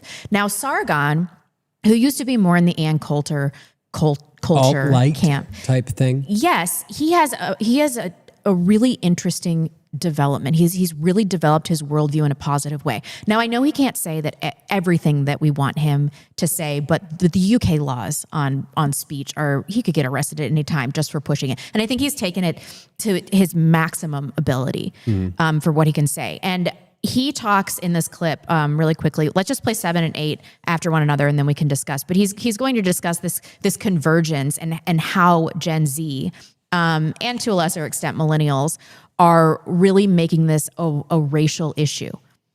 So let's begin then, because man, I can feel the change in the air. I can feel the wind blowing. Now, in Britain, famously, Britain is the country that engages in generally the slowest change. Political change in Britain is glacial, and usually trends that have occurred elsewhere in the world happen like a generation after in Britain. So don't expect anything to happen soon. But the thing is, once the great ship of state that is the British government and the British country starts going in a direction, well, it's difficult to get it to not go in that direction. And you can already see the shoots of spring are already springing up. You can already see the direction in which we're traveling. And man, that's some good news. That is, like I said, it's going to take a long time, but it's good to see. Let's play 8. And I'm very pleased to see that the youth... All right, hold on. Let me get clip 8 up. But he's talking about race, and not in a way that Ann Coulter is. So it genuinely is interesting that the British people themselves finally appear to be gaining what I guess you could say amounts to a critical consciousness. And it's nice to see the vanguard of young people who are like, yeah, no, this is fixable and we're going to fix it. In fact, we know how we're going to fix it. There are going to be a lot of boomer libs screeching over this. There are going to be a lot of Blairites who are going to tear out their hair, who are going to run around screaming racist, sexist, xenophobe, blah, blah, blah, blah, blah, blah, Islamophobe, all of the words that they were taught by leftists. They're going to be screaming those forever, but I can't help but feel that the young people are not going to let that stand in the way. They don't care. I think they're like, yeah, okay, Grandpa. I'm not interested. What I want is for my children to go to school safely. You might not have been bothered about it, but I'm bothered about it, and that's what we're going to get. Yeah, I mean, you can tell he's talking about race. I know he doesn't talk about the JQ. I think his hands might be tied in the UK.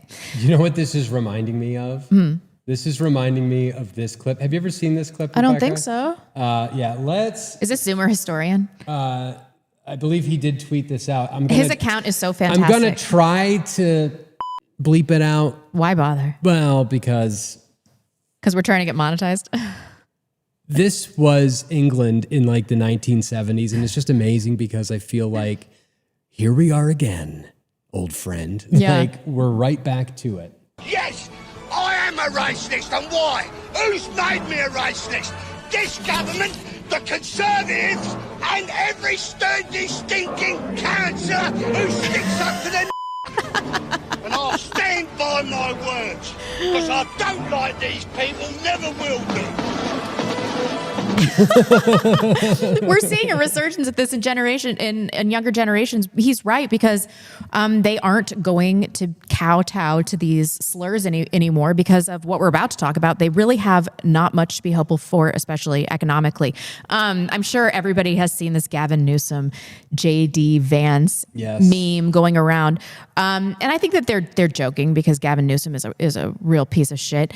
But the optics of this, I think, are important. The Gen Z and Gen Alpha, this is racial to them. Why is this taking me to Threads? I don't know. The meme will pop up. If it if won't.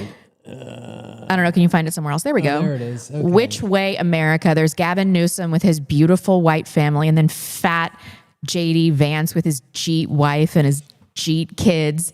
And the juxtaposition here is hilarious. And I love this meme from Gen Z, not because we like Gavin Newsom, he's got the face of Satan and everything like that, but because they're expressly saying this is racial, that genetics matter, ethnicity matters, and it doesn't matter if you call us racist anymore. I tweeted this out. I thought this was a masterful move by the Groypers.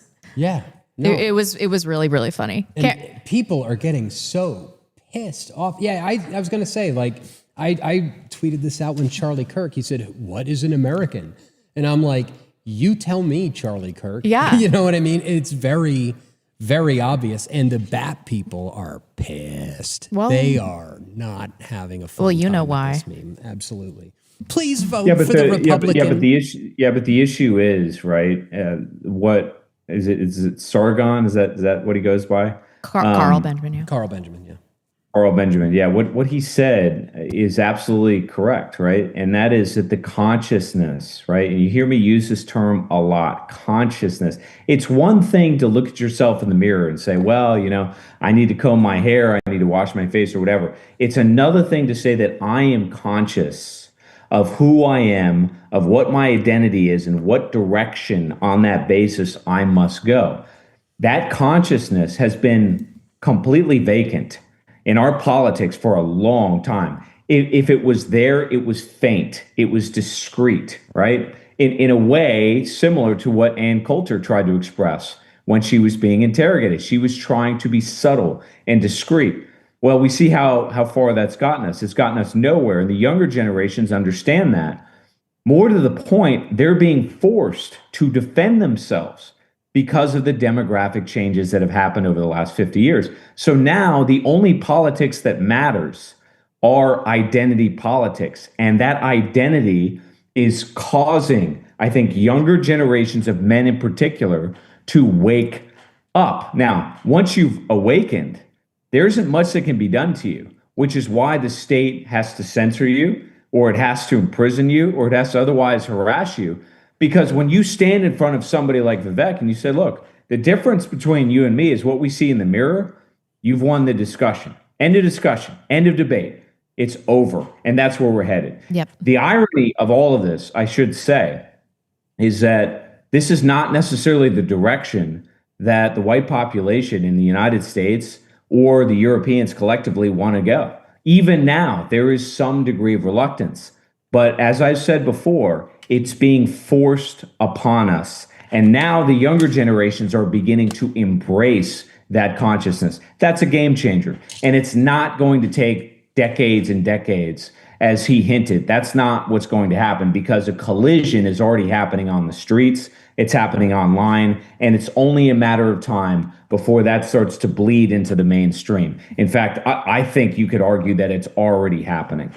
Yep, absolutely. And I wanted to examine this intergenerational strife a little bit more, because I don't think that there has ever been such hatred between two generations as much as millennials and boomers. I have to preface this because I know my mom is watching. My parents are different kinds of boomers. Mine too. Yep, they help at every opportunity. They help financially. They help with the kids. They're really involved. They are they are a boomers. Naxalt. Not all boomers. Not all like boomers. this, Right. But this is a massive trend, and people talk about it all the time. Let's pull up this PubMed. So this is a study from Personality and Social Psychology, which examined tensions between millennials and boomers, and found that both groups express significantly more animosity toward each other than toward other generations like Gen X or Gen Z. And the animosity is asymmetric. Baby boomers perceive millennials as a symbolic threat, challenging traditional values, while millennials view boomers as a realistic threat by hoarding resources like jobs and housing. So if you pull up this next link, there is a graph that's somewhat astounding right there. Yeah. Okay, so can you zoom in a little bit on that? I'll try. So this is, Come on, come back. This is a graph of, it's that first one. It's the first one. This is a graph of intergenerational attitudes about one another. So on the x-axis, we have attitudes. On the y-axis, we have millennial and baby boomer participants. So you can see that boomers and millennials have the worst attitudes about one another compared to other generations. And that in that next graph next to it, they also view each other as more threatening than any other generation. There it is. There it is. If you can't go all the way, that's okay. You can see. I know. So, hold on. Can you explain that again? I was busy. Okay, so on the left, you can see that the attitudes between boomers and millennials are lower. There's a lower perceived attitude than any other generational combination. And then on the right, there's a higher perceived threat. Interesting. So this really is unlike anything we've seen in recent history. So I wanted to talk a little bit about why they hate each other, why we hate each other. Can we play clip 9? Yes, we can.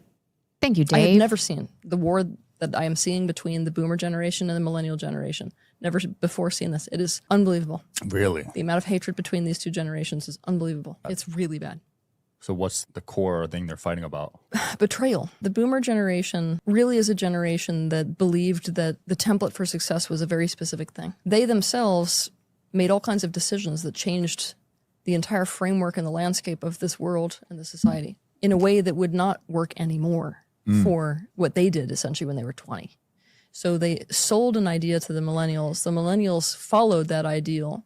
Because of doing so, they fell off a cliff, basically, bounced themselves straight towards two huge recessions, didn't work in relationships. So all of a sudden, they're like, wait a minute, I trusted you and you misled me. And now I can never get what you got. There's no hope for the future. And now you won't step out of the position that you're in, where I'm convinced you're making decisions that harmed me. Yeah, exactly. And so there are many theories about why the boomer generation was so spoiled. This is pretty concise. I thought that this covers most of the important points. We'll talk about a few after. There were careers available for everyone. The easy life was available to anyone who qualified, and qualifying was quite simple. You simply went to college, in many cases for free. I went to college for free. There was an openness about childhood and about child rearing that was filled by a new idea. Dr. Spock's idea is about being permissive with your kids. You know, don't freak out if they rebel, if they talk back, if you catch them masturbating or something of that sort. Don't get hung up on it. This was a distinctly new way to be raised in the world. It allowed for a whole generation that I suppose we would now call spoiled. Right. I mean, he doesn't touch on the nihilism that boomers experience. And I do have some sympathy for boomers because it's possible that they were the most propagandized generation. But they never really, as a whole, came to their senses. And they certainly don't care about improving the quality of life for people, for younger generations, which is just, I don't understand this perspective because it is the whole point in life. It has been the whole point in life for every generation preceding baby boomers to make the lives of their children better. And they're failing to do this. Let's play clip 11. This is boomers on younger generations' work ethics. I think they're talking about Gen Z, though. Now, if you're seeing at Dollar Tree on your timeline, that's because they're under fire after a manager in Indiana posted, "Help wanted," but only for boomers and not Gen Z because, quote, "don't know what work actually means." And then I apologize for us closing again. My 2 new cashiers quit because I said their boyfriends couldn't stand here for their entire shift. Don't hire Gen Z. They don't know what work actually means. Now hiring baby boomers only. Thanks. That's good. Wow. So, and this is what is really pissing off younger generations, because it's this lack of empathy. There really is no way to pull yourself up by your bootstraps with the economic situation that millennials and Gen Z have been handed. It's almost impossible. Every person that I know has some kind of hustle, multiple hustles. We all have multiple hustles. Yeah. And it's just the way that it has to be. And you have to adapt to this work environment that they have given us because they were a spoiled generation. Let's go to clip 12. So this is some of the financial woes in general that Gen Z is experiencing. And it's obvious that they can't just work harder. There really is no evidence that Gen Z isn't working hard or as hard as previous generations. They're certainly working harder than boomers were. Yeah, that's true. I have a business marketing degree, but ended up with 2 retail jobs, one that pays $10 an hour and the other with fewer shifts at $25 an hour. I'm not making enough to get by. I'm not going to have experiences that most young adults do or did in the past because everything is just too expensive. There's so much unknown. I sometimes struggle to afford food, despite working full-time and living with a roommate. Making ends meet means pulling money from savings, skipping a meal, or drinking water so that I can try and stay full. Yeah, let's talk a little bit about why specifically we are all so poor. What is really screwed up is the world is massively in debt. The workforce is shrinking. Population growth is slowing down. It's slowing down GDP growth. So there's not enough GDP growth to pay or service the amount of debts out there. And what we found since 2008, that the answer to this debt issue has been printing of more money, debasement of currency. People think of it in terms of, at first they think it's going to be inflation, as in the price of CPI goes up, but it's actually not. It's actually something much worse, is wages don't rise, but assets go up, because optically you're debasing the currency. But what's happening is you can't afford as much of that now. And so your future self is in fact poorer. So a classic example is a 35-year-old now in the United States, getting married, having kids. A house is very expensive now. Compared to when Peter and I were young, it was relatively cheap, 3 times incomes. Now it's like 10 times incomes. So there's no real way of getting up the ladder. So the advantages that your parents had are not available to you. Right. I mean, Peter Schiff does a really good job here of explaining why we can't afford housing. And I think that really is one of the biggest issues for younger generations. They just want to own like a piece of shit house. Further. So if you really want to put today's unemployment in context, what you have to compare is the current U6 number to the U3 number that existed prior to 1994. And I happened to do that. And what I found, if you look at the 1950s and 1960s, there wasn't a single year during those 2 decades where unemployment was as high as it is right now. You got to go to the 1970s. That was 1975. Oh, and 1976. So only 2 years. And that's supposed to be a horrible decade, stagflation, Jimmy Carter, all the bad stuff that happened. There were only 3 years during the 1980s when unemployment was higher than it is right now. We were in the worst recession since the Great Depression. The Fed had interest rates up at 20%, right? We were really trying to fight inflation. So only during the latter 1970s and early 1980s did you have unemployment higher than it is right now. So how is Gen Z doing today overall? Yep, that's good. All right.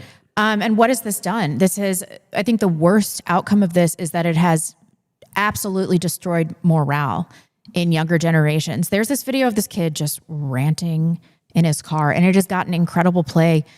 He's not saying anything that is just going to change the world, but he's just lamenting the life that he's lost. And it got huge play, I think, because it's just so relatable. Let's just watch a little bit of this. Before I feel like I'm going to lose my fucking mind. I guess I'm trying to get away from all this shit, but you can't. It's impossible. You have to be around people. Yet people fucking suck. People don't care about you. If you're a little weird or you're a little awkward, people fucking hate you. They don't want to be around you. And they don't care about any of your issues or how you feel whatsoever. That's the truth. I'm just tired of like feeling this way, you know? Like I'm stuck. I'm trapped. I'm bored. There's nothing to do.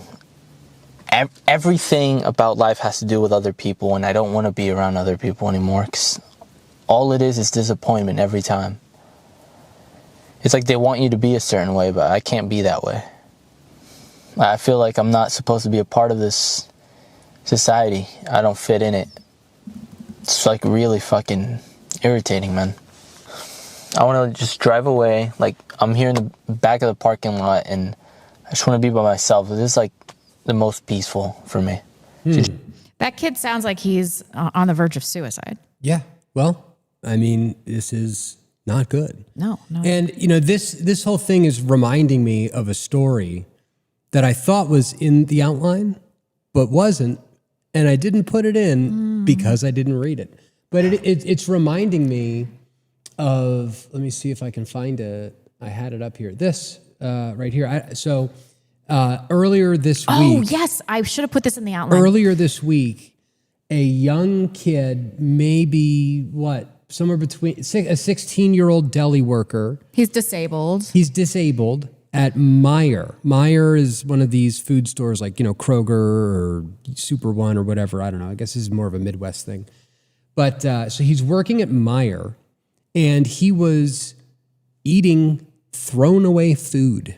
This was food that had either expired or had aged out. They have those little hot bars at the deli, and they'll have like chicken strips or French fries. Well, those are only good in there for like a couple of hours, and then they're supposed to cycle them out and throw them away and replace them with new food. Well, this young 16-year-old kid who we're going to play this video of was arrested because the employers at Meijer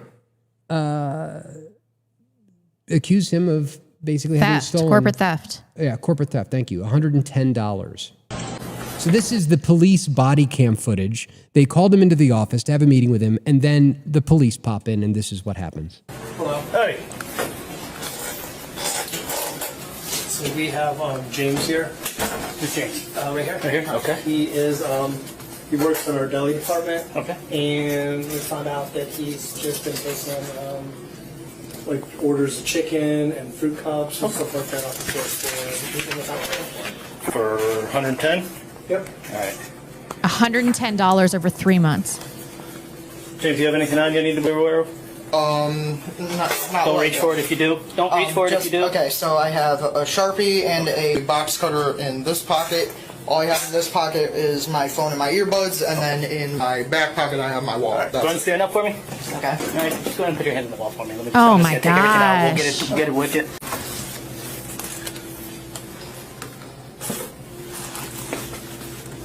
Look at these people.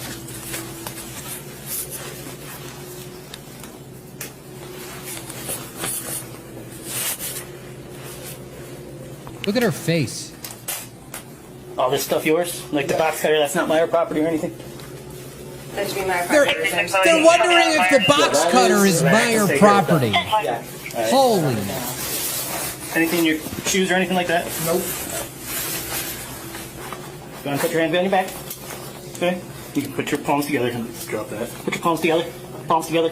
Palms together. Unreal. So that's it. Absolutely unreal. So in this country, in the United States of America, if you eat some food that's going to be thrown away or expired or whatever, $110 over 3 months, you're going to get put up against a wall and arrested. But if you are, I don't know, some fucking Israeli cyber chief that's like going on apps and luring little children to go and commit sexual acts in Las Vegas, you're going to be taken out of the country, flown to Israel, probably at taxpayer expense, and given a complete free fucking ride. Yeah, it's incredible. This is the country that we live in now. I'm sorry, this gets me, I mean, it's, I was like, I played it pretty cool at the beginning, but this is so beyond the pale. I mean, and then people act like Gen Z, like they just need to pull themselves up by their bootstraps. This kid probably has to work 2 jobs to have the shittiest quality of life. His parents are probably charging this kid rent. Yeah. Yeah. Because you got to learn a life ethic. You've got to learn work. You got to learn how to work and manage your money. So we're going to charge you. Now, my parents did charge me rent when I lived with them.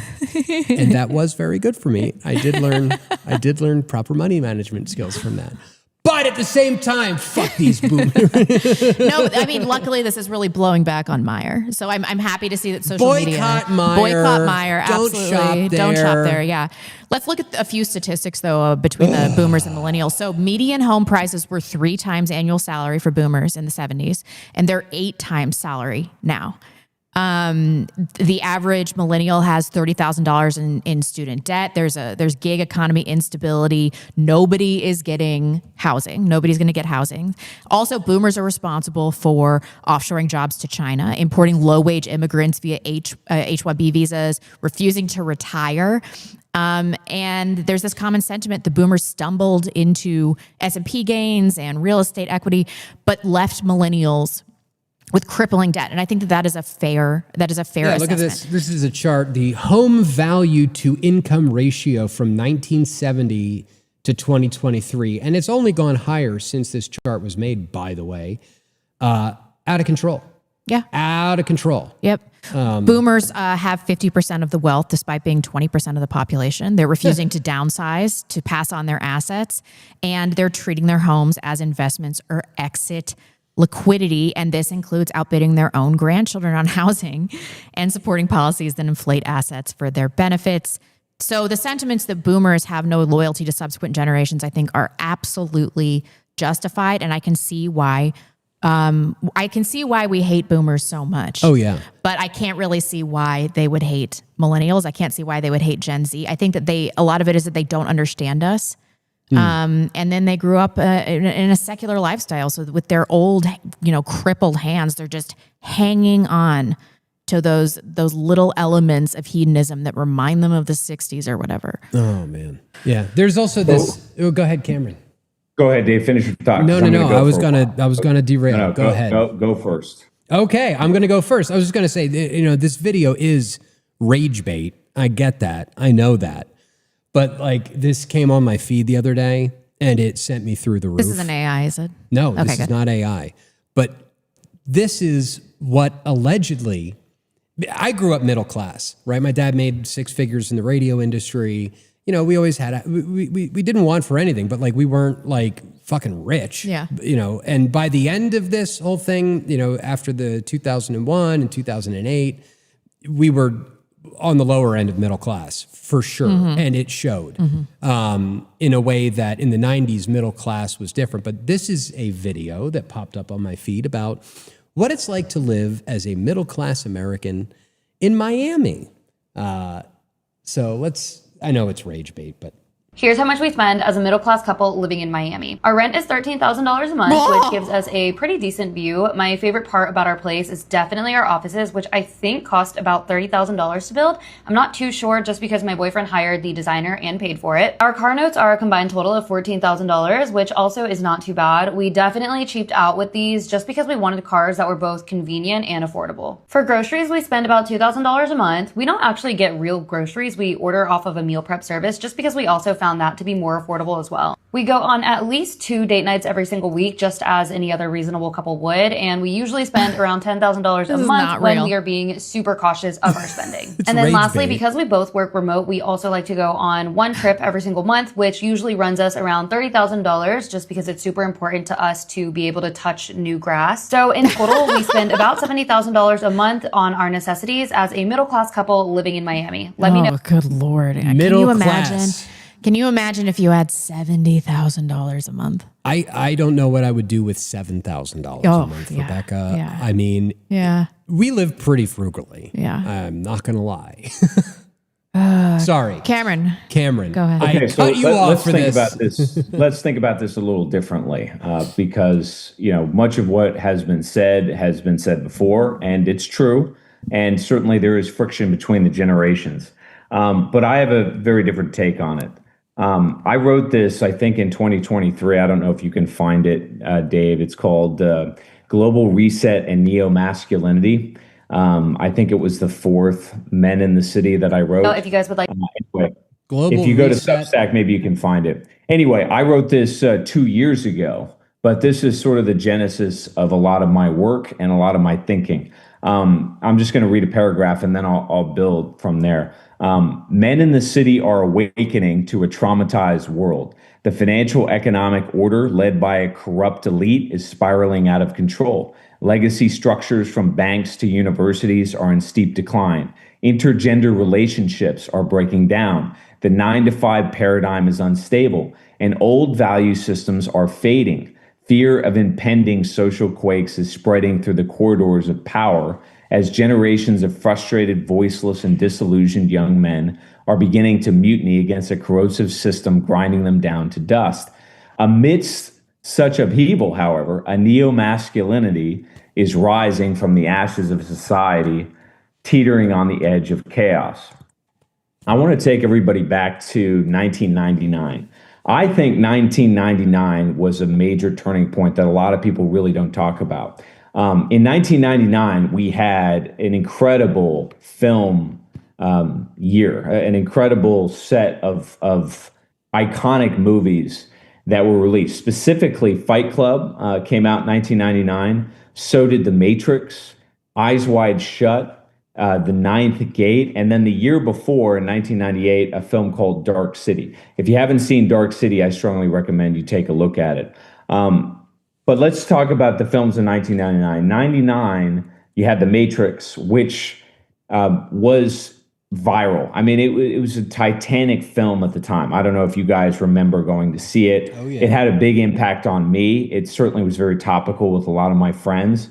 And even now, I think the film has become more influential, more impactful with time. A lot of the lexicon, a lot of the terminologies that we use today, like the Matrix, red pill, blue pill, black pill, that sort of thing, all of that emanated from that film, which essentially was about an awakening, right? An awakening to a false reality. At the same time, you had Fight Club. And Fight Club was a flop at the box office, but it really started to gain momentum. And I think I was a sophomore in high school at the time. Fight Club was mesmerizing to all of us at the time. And we didn't understand it per se. We just knew that it resonated in a very visceral, masculine sense. And in a very short and brief way, it was about rebellion. It was about rebelling, specifically as men, rebelling against a system of modernity, right? Rebelling against consumerism and what later would become feminism or wokeism or whatever, basically against a phony baloney system that was feminizing you, that was emasculating who you were. What also happened in 1999 was Columbine. Columbine, which happened in Colorado. I was actually going to high school in Colorado Springs, just a few hours from Columbine. Columbine, for those of you who do not know, was the first major school shooting of its kind that got real national attention. And it was a shock to the system when it happened. I mean, we had, I don't know if you guys remember it, but we had a school assembly. The entire faculty came out and they were stricken with grief. I mean, they were completely shell-shocked by this incident that had occurred. And we were all pretty young. Like I said, I was a sophomore in high school at the time, and I didn't really understand exactly what was happening. I just knew that two kids had sort of spun out of control, and there was a massive shooting rampage. I didn't understand a bit more, much more than that. Come to find out, of course, that some of what these students acted out seemed to be inspired by the Matrix. They wore these black trench coats and they had carefully planned out this horrific act. And then, of course, they killed themselves. That was an earthquake that I think in many ways was a signal, just as Fight Club and the Matrix and these films about the occult, like The Ninth Gate and Eyes Wide Shut, were communicating that something was wrong. Even though the 90s, for those of us that grew up in that decade, the 90s was a time of bliss in many ways. You know, you had a good music scene. Everybody seemed to be relatively wealthy or upwardly mobile. It was in many ways a time of naivete, right? It was an idealistic time to grow up. I remember at the time people were very positive about the future. They thought that we were all going to be millionaires, that we were all going to have nice homes in the suburbs, et cetera, et cetera. Shortly thereafter, we had 9/11. And 9/11, like Columbine, was another shock to the system. Of course, this was much bigger. It was staggering. It was like something that you couldn't believe would happen. And I remember when it occurred, I was, I think, a senior in high school then. And the teacher, I remember the class I was in, I think it was philosophy, brought the TV in, and we watched this event unfold on television. It was quite astounding. That was then a sort of another pylon that collapsed in the reality, the sort of artificial construct that we lived in the 90s. Then came 2008, the global financial crisis. And the global financial crisis knocked all of us that were coming of age, specifically millennials. It knocked us off track. We were the first to get laid off. Some of us were just graduating from college. That was sort of my story. I was in the military briefly, then I left, and I couldn't find work. I went unemployed for a long time and had to move back home with my parents. I mean, it was an awful time. And I was in sort of the jobless abattoir for years, before I could climb out, which is hardly a unique story. Then comes, the war on terror and all the rest of it that was sort of interspliced in between these events. Then, of course, we got 2020, the pandemic. I'm skipping around a bit, but the pandemic, much as 9/11 and the global financial crisis and the global war on terrorism, the pandemic was a shock for Gen Z, right? Many of them were about to graduate high school and they were going to go to university, or some of them were, entering the workforce, and they were stuck at home because we had these lockdowns. I say all of that as sort of background because it certainly dislodged the social economy of the country. There's no question about that. But all of these things together communicated that this thing called the United States, or maybe Western civilization, or maybe this post-World War paradigm that we were living in, that it was bullshit, that we were fed a load of garbage, that it didn't apply to our lives. And whatever our parents told us, maybe they told us how to date, right? They said, well, you just need to go out and find a nice girl, and you just need to go out and get a decent job, and you just need to go find a decent suburban neighborhood and live the life that I had. And of course, that fell on deaf ears because the world had completely changed. We lived in a world of mass shootings. We lived in a world of global war and terrorism. We lived in a world of pandemics. We lived in a world online. All of these things were massive psychological shocks to our psyches that damaged and distorted and upset our equilibrium in many ways. But in all of that distress and that discomfort and that isolation that our generations, I think millennials and Gen Z, men in particular, have felt, there has been an awakening.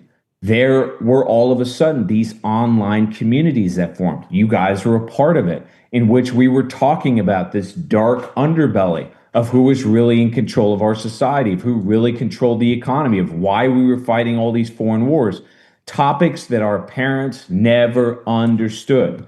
In some cases, they still don't understand. They're mentally blocked. They can't see the truth. But we can, because all of those illusions, they snapped, they popped. And for some of us, it happened online because we were unemployed, we were isolated, we didn't know what else to do. So we were searching for things online. We were trying to figure out what was happening.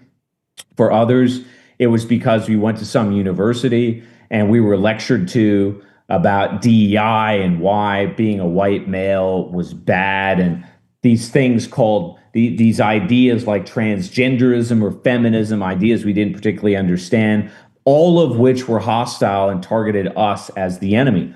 Either way, we all were sort of forced into this online world where we began to figure things out. We began to ask questions. We began to revisit a lot of our history and understand exactly who we are. And this has created a psychological permutation. It's actually strengthened our Constitution, and it has caused a paradigm shift in our values. We don't want the lives that our parents had anymore. We don't care about the material things in the 401ks in ways that they did. We want community. They had community to some degree, but not to the degree that we do now, right? Because we've had to dig deep. We've had to find people that see through the bullshit just like we do. We've had to find people online, maybe in our local cafes, whatever, that were outside of the networks that we inherited, because we had to find like-minded people that were swept up in this system of lies. I say all of this to conclude that ultimately what is happening at the street level, what was happening online and is only getting stronger, what's beginning to happen politically, culturally, et cetera, is a permutation in our society that's going to reset the whole system. But it's not going to be a reset from above. It's not going to look like the 60s. It's not going to be communism 2.0. It's going to be a reset in a kind of Western Renaissance sense. That's where we're headed, because we've been forced, whether through online media, whether through our direct experience economically, whether through online dating or in-person relationships that were torn asunder. It doesn't matter. All of us have been brought to this point. And that is what's going to create this meta-political mass mobilization that I talk about. That's what our platform is all about. So in a sense, this pain, this sort of dark night of the soul, it's created an awakening. It's created this movement that we're all part of, and that's ultimately going to save our society. All of those things are oblivious, unfortunately, to the baby boomers. But I still think that some of them are coming along. Not all of them, to be sure, but some of them are coming along. It's just harder because they're tied to a broken paradigm that no longer applies. It's no longer relevant. Yeah, they have been left behind. And, you know, what Cameron is saying, this kind of, like, I really think in the next 4 years or so, we're going to start seeing this kind of online thing that we've been a part of is I think, poised to make some real strikes. Actually, there's this new poll that came out just yesterday from Lester Tellez. I forget what the name of his company is, but he runs a political polling firm. And they found that 6% of Americans currently like and approve of Nick Fuentes. And, you know, that might sound like a small number to you or to the listener, that, oh, it's only 6%. Oh, that's just so tiny. And 6% of 300 million people is 18 million people.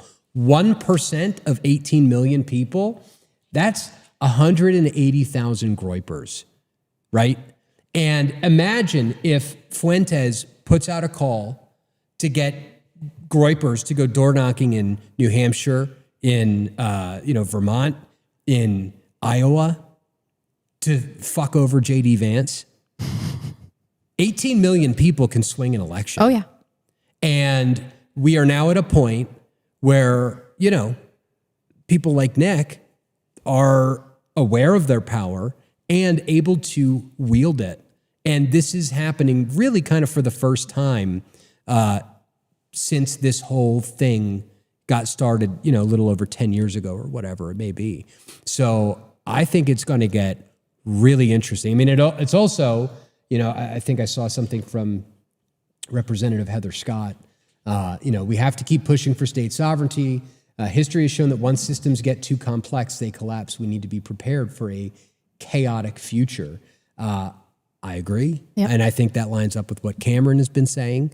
Things are going to get a lot more chaotic. We're, you know, going to see some serious change happen. But, you know, there is maybe what we're experiencing is a transition, right? And again, a lot of what's happening online is a mirror into what's happening in the psyches of people that are not necessarily engaged with our content, but they're still thinking it on the street. And so there is this handoff that's happening between the online media and that sort of social energy. and in real life activity. This is why you're seeing remigration summits in Europe. It's why you're starting to see the protest movement gain traction in countries like England and Spain and the Netherlands.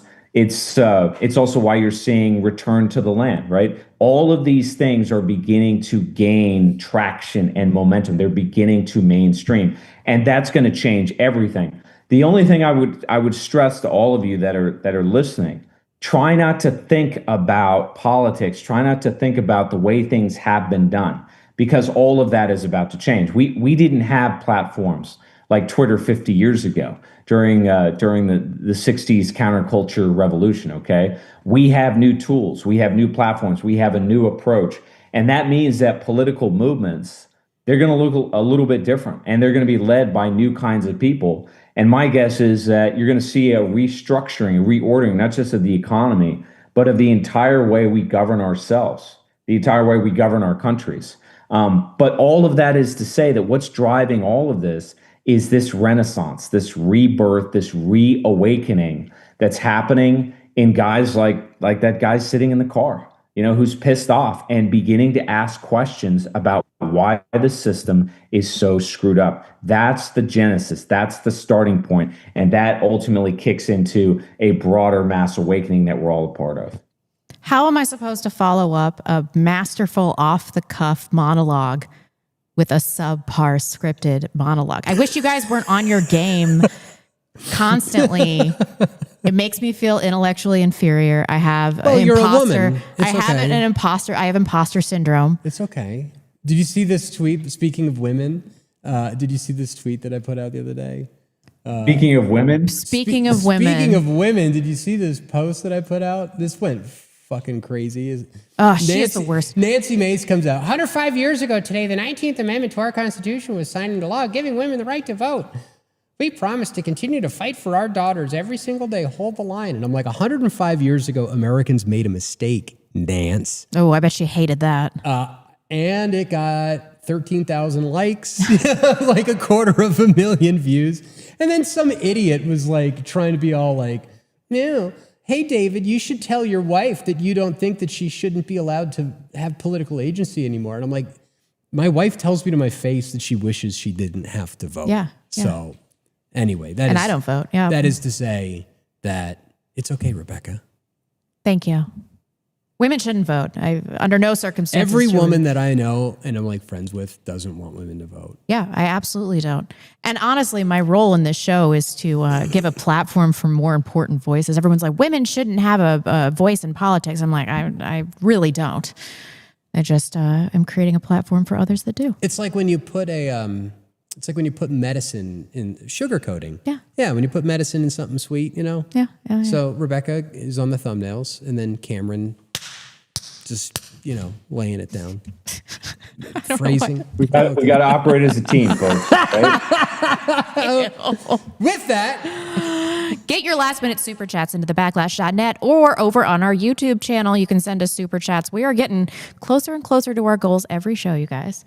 So now I'm going to do a monologue about a movie that nobody has seen, but I'm going to talk about it anyway. I don't know. I hope some people have seen this. This is Rebecca. I've seen Rebecca Tootsie. Reigns. I've seen it. No, although I do love Tootsie. It's Jewish propaganda, but I can't help it. Every girl loves Tootsie. I know. The movie. In Ozu's film, Tokyo Story, which I hope some of you have seen. If you haven't, please watch it. It has stuck with me through years and years. I think about it all the time. An elderly couple journey from their rural hometown to visit their adult children. So they're excited to reunite with their son, who's a doctor, and their daughter, who's a hairdresser. And they soon discover that their offspring are too busy. They have little time for them, and they're living these urban lives that the parents don't really understand. The children are rude and uncaring, and largely they view their parents as a burden.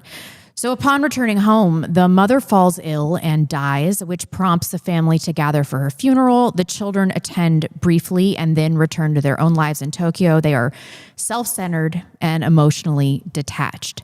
This film is not just about the loneliness of aging and enduring generational divides, but the erosion of traditional family bonds. It's about what happens when there is a focus on a child's perceived success rather than building strong bonds between families based on cultural values, and how much is lost when there is this failure. So I thought about this film frequently since watching it years ago. The viewer feels for the parents, but when you think about it more and more, it's the disappointment that they feel for their children is really a product of their own regret. Their regret for not passing true Japanese values to their children, like intergenerational loyalty or being part of a whole.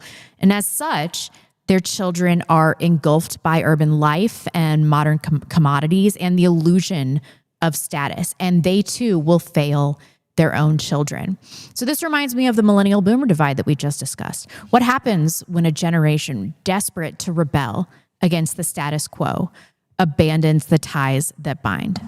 Losing traditions is painful for subsequent generations, and absent a shared cultural narrative, an identity crisis emerges, and of course we've seen this. Rather than being part of a whole, superficial individualism and pursuit of materialism become the center of a generation's identity. How many millennials do we see that are covered in meaningless tattoos or are engaging in some form of gender or sexual dysphoria?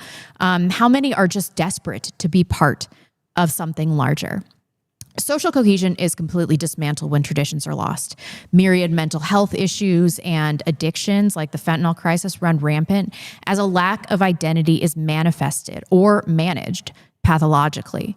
Moral and ethical frameworks are disregarded, leaving ethical voids to be filled by propaganda and avarice, and younger generations become supremely vulnerable to external threats. The task at hand, the whole point of our movement, the whole point of our show, is to replace the nihilism of boomers with a new framework for morality. Of course, Christianity will be essential in this, but it's not going to appeal to everyone, as we're always talking about the pagan Christian issue in the white nationalist community. And in a functional Christian society that is racially homogenous, even the agnostic and atheistic will still adhere to the broader sense of ethics because they're reinforced socially.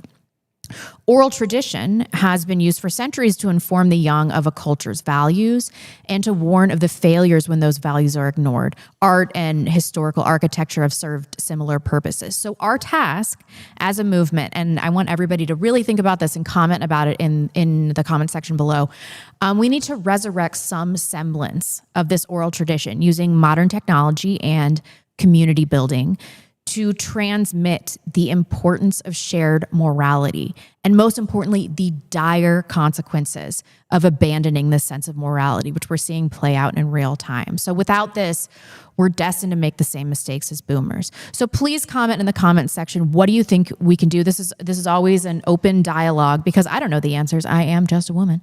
But what could we do that helps build community, that helps give the younger generation that is having a massive crisis of identity and their morale is absolutely decayed? What can we do to kind of resurrect something like the oral tradition, to keep everybody on the straight and narrow, to keep everybody on the path, and to keep us together as an ethnos? Thank you so much. Yeah. Where's it? Hey, I hit the right button this time. It's not crickets. It's not crickets. Sorry about that from last week. But yeah, this reminds me of this statistic, which I've seen going around this week. The estimated adult conversions to Catholicism in the United States. Check that out. Have hockey sticked. Yeah, that's great.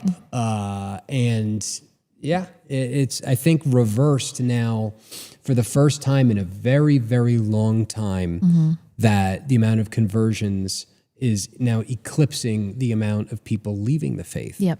So you can, and this is a phenomenon that is hitting the younger generation. So of course there is. Yeah, look, austerity creates value, right? Everybody thinks that the past was a time of prosperity and all was good. That's not true, right? Ultimately, the foundation of all civilization is hardship and conflict, right? That's what produces the value systems. That's what produces the common ethos. All of that comes in hard times. And for those of you that are in a difficult spot, you're being initiated, right? You are selected. You were chosen because you're special. You're supposed to suffer so that we can get a hold of this mess of a society and transform it into something better. That's why you probably listen to our platform. It's probably why you have the views that you do. So there was somebody like you 200 years ago, 250 years ago, going through similarly harrowing experiences. They overcame it, and you will too. Absolutely. Yep. We will overcome it together, and that's the key. Amen. Yeah, we were all born at the exact moment that we needed to be born, which is good. So we are going to move on to super chats here in just a moment. So get your last minute super chats in, but first, let's open up the pipe bomb. Yeah, you're on your own. Do we have any, should I put on an anthrax shield just in case? Okay, I got to take these off or else I won't be able to do it. Let's all talk about Dave now. No, stop it. I'm liking his black on black. I know. look He's with actually pulling this off. Elton John He is wearing Yeah. flip-flops, though. Of course he is. Of course he is. He's been excited about that box for the last week. I'm legit nervous, but apparently this is from a reliable. I think we can say that Silent Bear sent this to us. Shouldn't cut. Well, let's hope it's a new wardrobe for Dave. Desperately need it. It's just filled with purple paisley shirts. I swear if there's glitter in here, I'm going to freak out. Okay, I can hear something like glass in there. Great. Can we? How do we? We really should have done this before the show. No, we can't. See, I opened something before the show last time, and then they were all like, "Oh, I wanted to see what was in the box." Or, What's in the I wanted to box? see you open it. Yeah, people were asking in the chat. Speaking of 1999. This was Vince James in the box. Just a severed bald head. Okay. This got dark. There's one. Ah. Okay. Holy shit, dude. Well, whoever sent it did a damn good job. Packing it? Yeah, totally. Wrapped it. All right, what do we got? You want me to read it? This is either a bribe or bait to lure Vincent James back onto the show. We miss you, buddy. Hope to hear from you soon. P.S. Have you grown any hair yet? Best regards. Violent Bear. I assume that's a typo. What is this? Let's see. I don't know what that is. Cigars.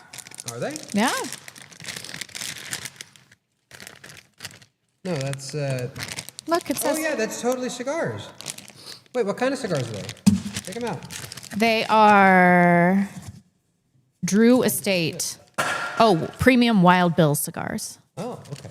Nice. Yes, yes, yes. Thank you, Silent Bear. What is this? What, Rebecca? What was that movie that you mentioned in your monologue? Tokyo Story. Tokyo Story. Yeah, I have not seen that. Anything else I'll have to check that out. No. This is heavy as fuck. It's a fantastic film. And it's not some kind of anime thing. No, it's from 1953. Okay. All right. Just Look check. at how many layers of From the masterful director Ozu. Look at this. Are these all Mexican? Ooh. Yep. It's the good stuff. Thank you for not blowing us up, Silent Bear. Mexican Fanta and Mexican Sprite. And Mexican Coke. Where's the cocaine? Awesome. Thanks, buddy. Oh, I was actually kind of worried about that. Thank you. Thank you so much. That's awesome. Thank you for the, here, let me, if I get rid of Cameron for a second, you can see the wonderful box. So We appreciate it. If you want to be like Silent Bear and send us something in real life. We need to get a lower third for the P.O. Box. It is P.O. Box 853, Post Falls, Idaho, 83877. And I promise not to drink all of these. I will bring some over to Vince's house and Make sure he share knows the it's a wealth. bribe. Yeah, I know, right? I think after the summer sports season is over, he'll be. You got to do the Yeah, that's good shit. Oh, it's so much better than whatever they're putting out these days. Have you looked at the ingredients of Coke recently? Yeah, it's bad. bad. It's just trash. Well, that's one of the reasons why I was drinking this Olipop, which we are not being paid for. By Double fisting Coca-Cola sodas. or Olipop. I need to stop drinking so much soda. All right, getting into some of your super chats. Holy macaroni. Let's start with a couple on entropy here. From Unreconstructed Yeoman, who sent, look, it works today, $25. One. Of Dave, I'm pretty sure I found you in Blondes-based Presbyterians that y'all never pointed me towards, jerks. Anyhow, if that was keeping you up at night, y'all can rest easy. But I still want to buy you a cigar when I come to town. Nice. Did you come up and I missed it? I don't know. Oh, well, send me an email, info@thebacklash.net. Two, about this push for academics, we don't need more academics. Literally, the last 4 generations have been selecting for academics. We're drowning in them.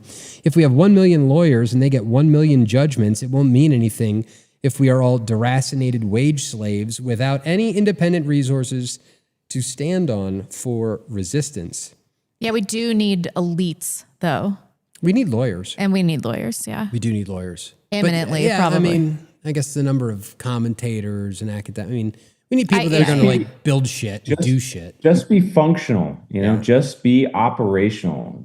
Have the capacity to make shit happen. That's what you want to be. And be scrappy. I do share the sentiment that there is a tendency, and I see this a lot from folks online. Many of whom are pretty sharp people, but they tend to over intellectualize everything, right? Everything is some model.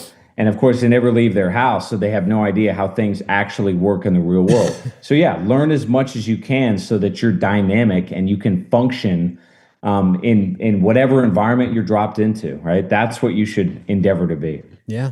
Unreconstructed Yeoman sent a third super chat to us on entropy. What we need are 10,000 communities of Yeoman farmers who can stand on their own land and tell the Jews that, yes, they can, in fact, fuck right off. And we need finally, those too. Yeah. Death to Bitcoin. I like this guy. Well, Peter Schiff has declared Bitcoin to be dead 18 times, so. Yeah, that's true. We'll see. Flayer Cake sent $14.88. And now it's not popping up. Gotta watch the replay. Off-topic question for Cam. What exactly do you mean by cash and gold and hold? I don't understand what you're talking about. Gold is at a high. Inflation doesn't seem to be going anywhere. Cameron? Yeah, so this is the ongoing debate that I have with Dave. And the consensus view, the majority, is with Dave. Their view is that the Fed is going to be forced to print. They're going to have to buy treasury bonds. They're going to have to lower interest rates. They're going to have to come up with all kinds of vehicles that inevitably will lead us into inflation. I disagree. I think that the paradigm that we're in is a lot closer to the 1930s. In the 1930s, the Rockefellers lost 80% of their net worth. Why?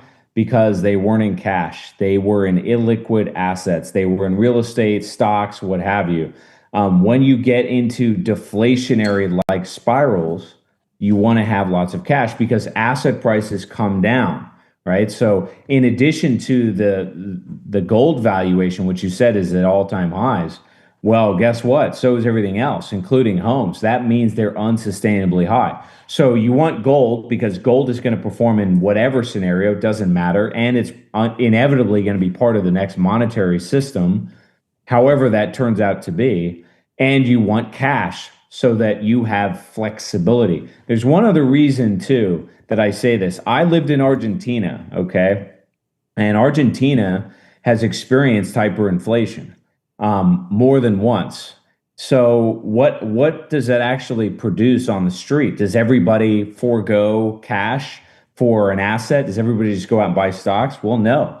Actually, lots of people hold wads and wads of cash. Because what tends to happen when you get these inflationary spirals is you get banking crises and the government steps in and they limit the amount of capital that you can actually get. That's the case in Argentina as we speak. So cash means flexibility. Even if you're losing purchasing power to some degree, if you have cash, you have flexibility to buy food, to buy groceries, and inevitably, in my view, or ultimately, to buy assets that are going to fall in value. That's where I think we're headed. So nice. Cash, gold, and hold. The hold part is don't entertain, don't get adventurous, don't speculate, don't be too risky, don't get into stocks and AI and what have you, because it's just too dangerous. The hold part is to hold until there's blood in the streets and everyone is freaking out and stock and bond, all these prices have gone in the shitter. And then if you have cash, you can buy when there's blood in the streets. So anyway, okay, moving over, we'll come back to entropy in case you want to send us a super chat over there. I think this is a missed super chat from the Monday show. Reinhardt sent $50. There you go. I think it's too late to change the narrative now. The harder the Jews squeeze, the more white grains of sand will slip through their fingers. I love Reinhardt. He's great. Yeah, I don't think I read that one, so sorry about that. Sorry about that. We read it today. Purple Haze sent $100.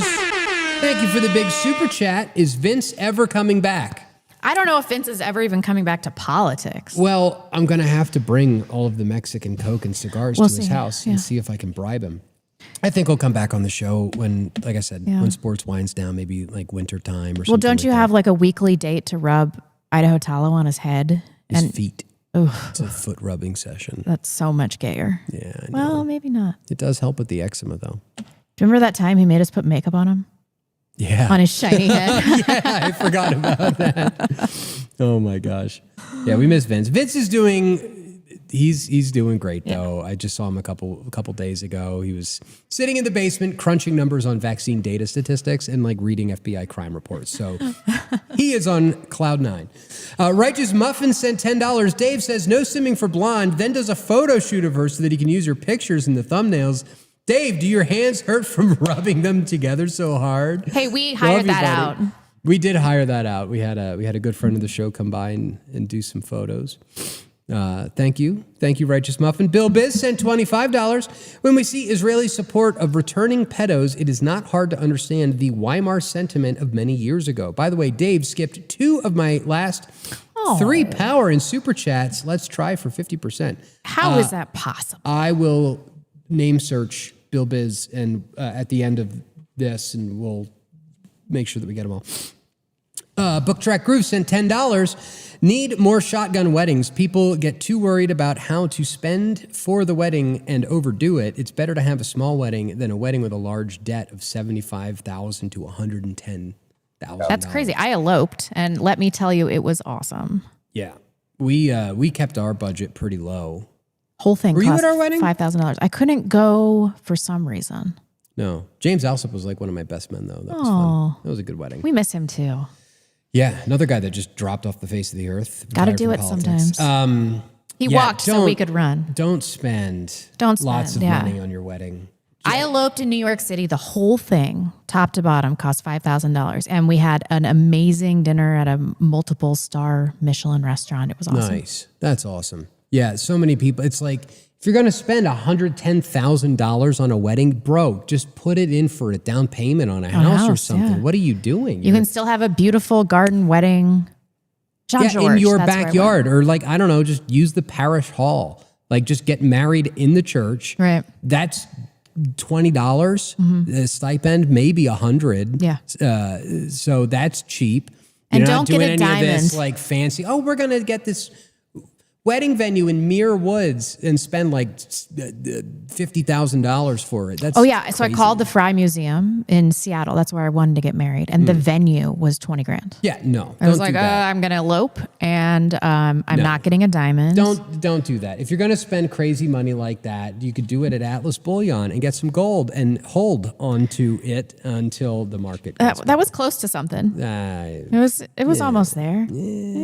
Righteous Muffin sent $5. I've been using Power Chat from your website, but I would like to know which way of sending super chats takes the least amount of money from you. I know that YouTube takes 30%, so I don't want to use them. We love you. Well, actually, thanks for asking that, because the way to send us the most money with the least fees is actually this crypto super chat app thing that we had developed. I hate you, Dave. You can send your name and your message and how much money you want it to be. Dave and is then a crypto Jew. And then you can pay it with Bitcoin payment server, and you can use Tether and Bitcoin and it's great. And it basically takes maybe 3 cents out of the transaction, as opposed to Power Chat, which takes 20%. YouTube takes 30%. Power Chat takes 20%? Yeah, it's pretty bad. Those bastards. Yeah, it's pretty bad. Dave Rylestein knows his stuff. Man. I'm just trying to make the show as profitable as humanly possible. Oh, okay. So I want to address this. I'm on a tangent. Somebody in the live chat just said, get your wife a diamond. Don't let her be the woman of her group without a diamond. Diamonds are the biggest Jewish scam of all the Jewish scams. The De Beers Company... There are enough diamonds in the world for every man, woman, and child to have a handful. The rarity of diamonds is because of the De Beers family. Yes. Also, now you can create a lab-created diamond. That's redundant.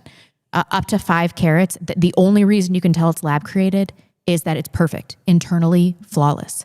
The diamond market should collapse. Also, women don't really care about this stuff. I have a beautiful sapphire, and everybody's happy with it. I remember when I was... because I've been pretty into this BDS stuff for like a while. I mean, as best as I can. I'm not perfect, okay? But I remember when I was getting my wife her ring, I specifically went to the shop and asked, can we make sure that this is not an Israeli diamond? Yeah. And he said that he wasn't allowed to tell me the country of origin until it was sold. Right. Yeah. I don't think you could ever even know that. And of course, when we get the GIS paperwork, it was from Israel. Yeah, Thank you very much. You know, they've got a monopoly on that whole thing.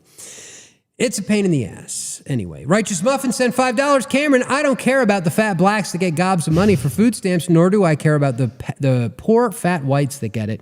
Let them starve. Until the system is fixed to help working families that can't make it, then I don't care. Yeah, the entitlement programs in this country are crazy. What was the name of that? I think he was from Oklahoma. He was a senator. I'll have to remember his name, but he had all these charts showing government spending. God, I wish I could. Was it Coburn? Maybe it was Coburn. Anyway, the guy had phenomenal charts, and he would just bring them out to the Senate floor and just go through all of the spending. We have like 5 welfare departments, 75 welfare programs. Yeah, it was just insane. So yeah, it's going to get cut. That's what's going to happen. It has to. And when it does, it's going to be painful for sure. It's going to be like Greece in 2011. Yep. No, it's not just that. I remember I read an article from my former boss, Wayne Hoffman, that came out this week. And sorry, I burped. I've been drinking Mexican Coca-Cola. Disgusting. Anyway, Wayne Hoffman did put out a really interesting piece with the Idaho Freedom Foundation this week about, because everybody's talking about this cutting government spending and all this stuff. And in Idaho, something like 20% of most of the state budgets are for the pension programs. And so this idea of phasing out the pension program, and doing something that's a little bit more competitive with the market, because if you're in the private sector, you're not getting a full benefits retirement package from wherever it is that you're working, Guitar Center, Home Depot. They're not. Hustle, Dave. Those of you that do not think or have no faith that the baby boomers can get red pilled or maybe even black pilled, well, you just wait and see what happes when they start cutting their pensions. Yeah. They're going to get it real fast. Oh boy. And we don't have the money for it. We do not have the money to pay these liabilities. Anyway, Lord Brobert sent $50. I've been following Blonde since 2015 through the MC era and followed you here. You run a fantastic show, and I've learned a ton watching your content. Y'all's influence even led me to the church. Oh my gosh, I'm so glad to hear that. Orthodoxy. That's great, and I'm glad to hear that, yeah. I'm still salty about this Matt Christensen thing. I did like a whole tweet on it the other day and then deleted the tweet. Nice. Don't be salty. How am I not supposed? 10-year relationship dissolved. How am I not supposed to be pissed off? Isn't he not doing his show anymore? No, he put out some video about how he's taking a sabbatical. Yeah, like taking some time to think because he's trying to be humble and gratitude and blah fucking blah. It's like what pisses me off most about people in the sphere is when they fuck up monumentally and then they don't take any responsibility. Oh, kind of like taking hundreds of thousands of Russian dollars and then, like, I don't know, simply Whatever. for Israel. He wanted to blame me for all that. I told him it was stupid. I was like, who is this funder? This is dumb. Don't do this. And he's like, well, I'm finally getting the money that I deserve because of my civic nationalist opinions. I don't know. Cameron talks about it all the time, but it's so obvious what's going to happen to people that don't talk about it. By the way, Jews. if the Qataris would like to start sending us money, or the Russians for that matter, I'm still waiting on my check from Vladimir Putin, P.O. Box 853, Post Falls, Idaho, really. 83877. Where's our Russian funding? Where's our Russian money, Putin? Yeah. Pooty boy. Did you guys read the transcript of the Alaska summit? A little bit. It seemed like it wasn't particularly eventful. I mean, yeah, but you know, if you want to see how business is done in the real world, if you want to become somebody of substance, read Putin's brief speech, and you can get the transcript online, and then read Trump's. The contrast between the two, I think, really is the contrast between the West and the rest right now. Putin mentioned our history. He was very respectful. Putin is a measured, calculating man, whether you love him or you hate him, but he had a very specific objective.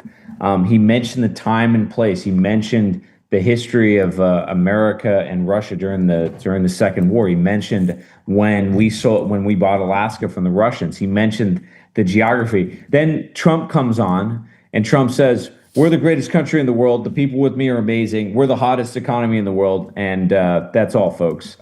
Wow. Unreal. Wow. And that part was not televised. I did not see any clips from that. Well, one man, and I'm emphasizing this a bit because, there is a gap right now. There's a leadership gap. And you see evidence of that everywhere, right? People don't really know who to look to, and they're looking to a lot of characters in social media and online. But if you look at this contrast between Trump and Putin, Trump is a social media person. He says ridiculous things. He exaggerates all the time. He overpromises, right? He doesn't do his homework. He wasn't prepared for that summit at all. He didn't know anything about Russia's demands, right? He probably didn't know anything about Russian history or culture or understand the underlying causes of the conflict. Whereas Putin prepares diligently for all of his meetings. If you watch any of his press conferences, his interactions with foreign leaders from around the world, this is a man who's practiced, who's studied in his profession. He may not be as dynamic or exciting as people on social media, but that's what leadership looks like. That's why his country is ascendant and our country is a clown show. Yep. Couldn't agree more. Righteous. Okay, what's going on? We just got another super chat in the middle of me pressing the button. Righteous Muffin sent $5. Dave, when the shit hits the fan and everything collapses, how is gold going to help? People need food, housing materials, and other products. Why would people go to gold instead of barter and trading for materials? Gold will be useless like the dollar. No. I can answer this one for you, Dave. Let me answer this because this is a question that a lot of people ask, and it's a perfectly rational question, right? You have a rock, it's shiny, what are you going to do with it? When financial crises happen, what tends to occur is there is a credit freeze. The banks, they close up, all right? There are bank holidays. This is what happened during the Great Depression. When that occurs, you tend to get surrogate credit systems that spring up. When I say surrogate, I mean basically any business that has excess cash, right, all of a sudden becomes operationalized as a substitute bank. If you have gold and silver, it doesn't just protect you against your currency depreciating or devaluing, but you can take that gold and silver and you can go to a precious metals dealer and exchange your gold and silver for hard currency, which you will then use to buy food and groceries when other people, all their money is stuck in a bank that's been shut for some indefinite amount of time. These things have happened. One other example that's amazing, if you think about it, happened in Ireland in the 1970s. In the 1970s, Ireland had a financial crisis. The banks shut down, and it was the pubs that became the surrogate credit system because they had extra cash on hand, and they were literally handing out loans of cash because everybody was desperate since the banks were closed. That's why you have gold and silver. You have it on your person, and you can exchange it with these precious metals dealers, which are surrogate credit systems, for hard currency so that you can buy the goods and services that you need. That's why. Yep. No, I mean, it's not a bad idea. I mean, especially with what's going on with the dollar, this idea of inflating our way out of the dollar. People are actively losing trust in the dollar. They are becoming more and more aware that it is fiat money, that it's made out of nothing, and people aren't going to want to exchange their time, their materials, and their labor for something that can just be debased. It's a good question, right? But you have to look historically and understand that the nature of how banking systems, credit systems fail. And technically or typically speaking, when that happens, they shut down, right? And by the way, if you read the Fed's white papers, there's active discussion of closing the credit system, of creating capital controls, right? Some people refer to this as fiscal dominance. Basically, you create a closed network in which you control who comes in and who goes out of it. Gold operates outside of that system, just like Bitcoin, but in a different way. I completely agree. Anonymous sent $5. If you know, I think you say this, ASCII, ASCII, use squares, diamonds for true or false. Make German windmill stamps on pencil erasers. Stamp 7 by X, top to bottom, left to right. Leave the 8th blank. This could apply, this could apply to a simple printing press. Enjoy free speech. I think I know what this guy means, but that's interesting. Yeah. Little how-to guide. Very good. Righteous Muffin sent $10. Before we started using gold for computers and chips, gold was just a pretty stone that we added a random value to, just like paper money. Prove me wrong, Dave. Sorry, this is from Righteous Muffin. He sent $10. I might not have said that. I don't know, man. Gold has been used for like 5,000 years as a medium of exchange. So I don't think that's going to go away anytime soon. It's also in the Bible. It's in the Bible as money. So. Well, so the way gold typically works, right, is not that it's exchanged. It's that it is the foundation of whatever the currency system is that you're using. And so there is a relationship that pegs that currency that is denominated in gold, okay? There's some kind of relationship that's established. Bankers tend to establish that, maybe central bankers, maybe commercial banks, what have you. But ultimately, that's what creates the foundation of your credit system, and that fluctuates. A major criticism of the gold system after World War I is that they didn't properly adjust the gold dollar ratio or the gold currency ratio. And that's probably true, but that's an arbitrary number. That can change. The point is that you have something that underlies or baselines that currency. If you have nothing, that's when you get into hyperinflationary scenarios, or that's when you get massive devaluation, which is what we're experiencing in the United States. Yeah. And I was also going to just add to it and say that, talking about gold, having these alternative uses for computers and chips, guess what's used even more is silver.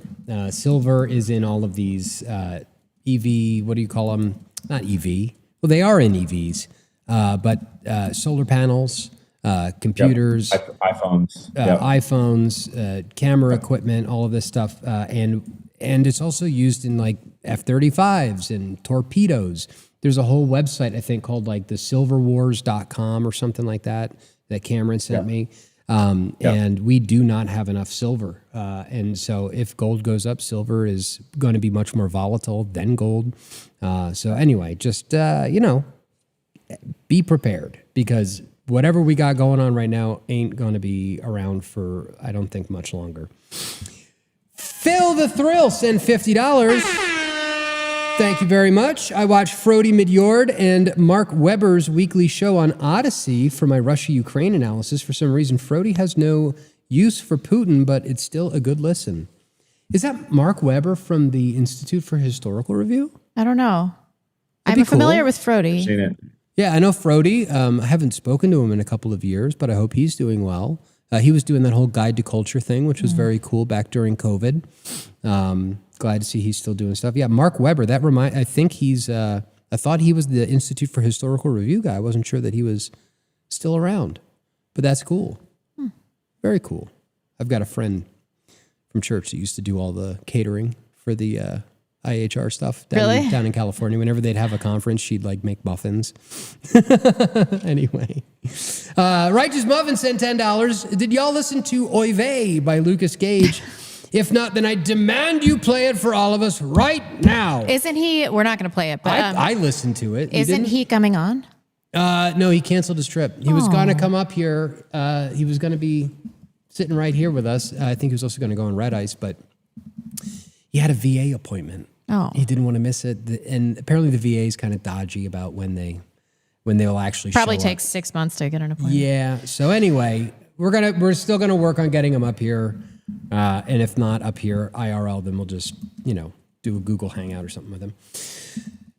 Righteous Muffin sent $5. I listened to Nick's show from last night and he addressed this issue. It was really good. And his main point was, with all of the continued disappointments of the GOP, why should we vote for them? Why should we care about the lesser of two evils? Yeah, completely agree. Have a clip, would play it, but it's late for Cameron, so I'm not gonna.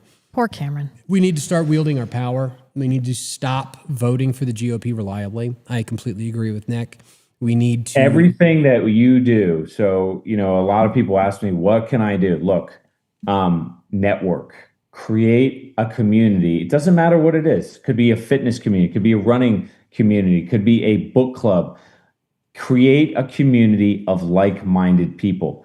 I am currently in Prague, all right? Prague had a successful revolution in 1989. It's called the Velvet Revolution. It was led by a playwright named Václav Havel. When you fly into Prague, you land in an airport named Václav Havel because he led a liberation movement inside Czechoslovakia. Okay, now it's split in two. But when he launched the Velvet Revolution, it was the finale, if you will, of a long, multi-decade period of time in which political activism that resisted communism went underground. They formed music clubs. They had independent journalism. They had pamphlets that they were handing out home to home. And effectively, because political opposition was outlawed, they had to go outside the system. We face a very similar kind of political dynamic, right? The online right is online for a reason, because essentially the two-party system, which is really a uniparty, as we know, has captured the state, right? The state isn't in the hands of the nation.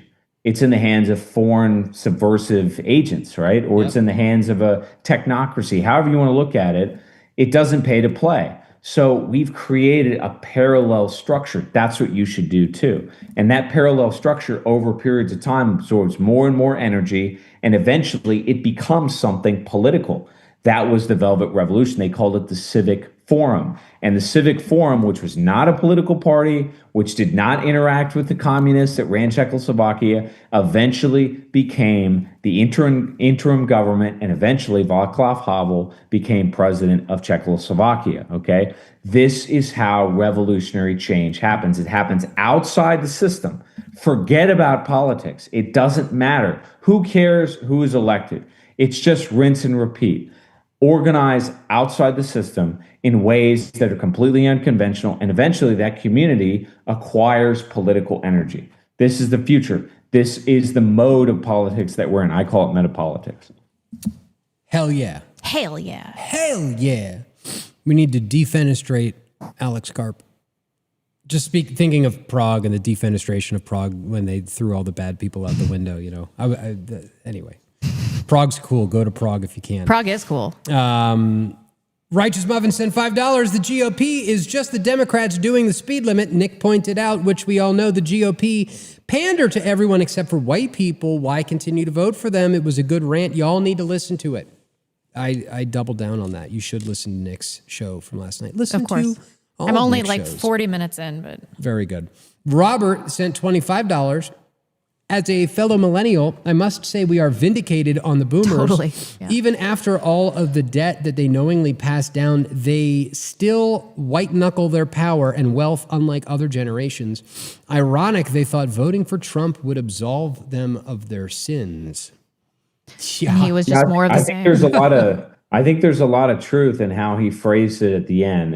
I think Trump in many ways was a metaphor for absolution. And even now, you get this sort of contrived sense that, well, I've done my duty. I voted for Trump, and now he's going to clean up the mess.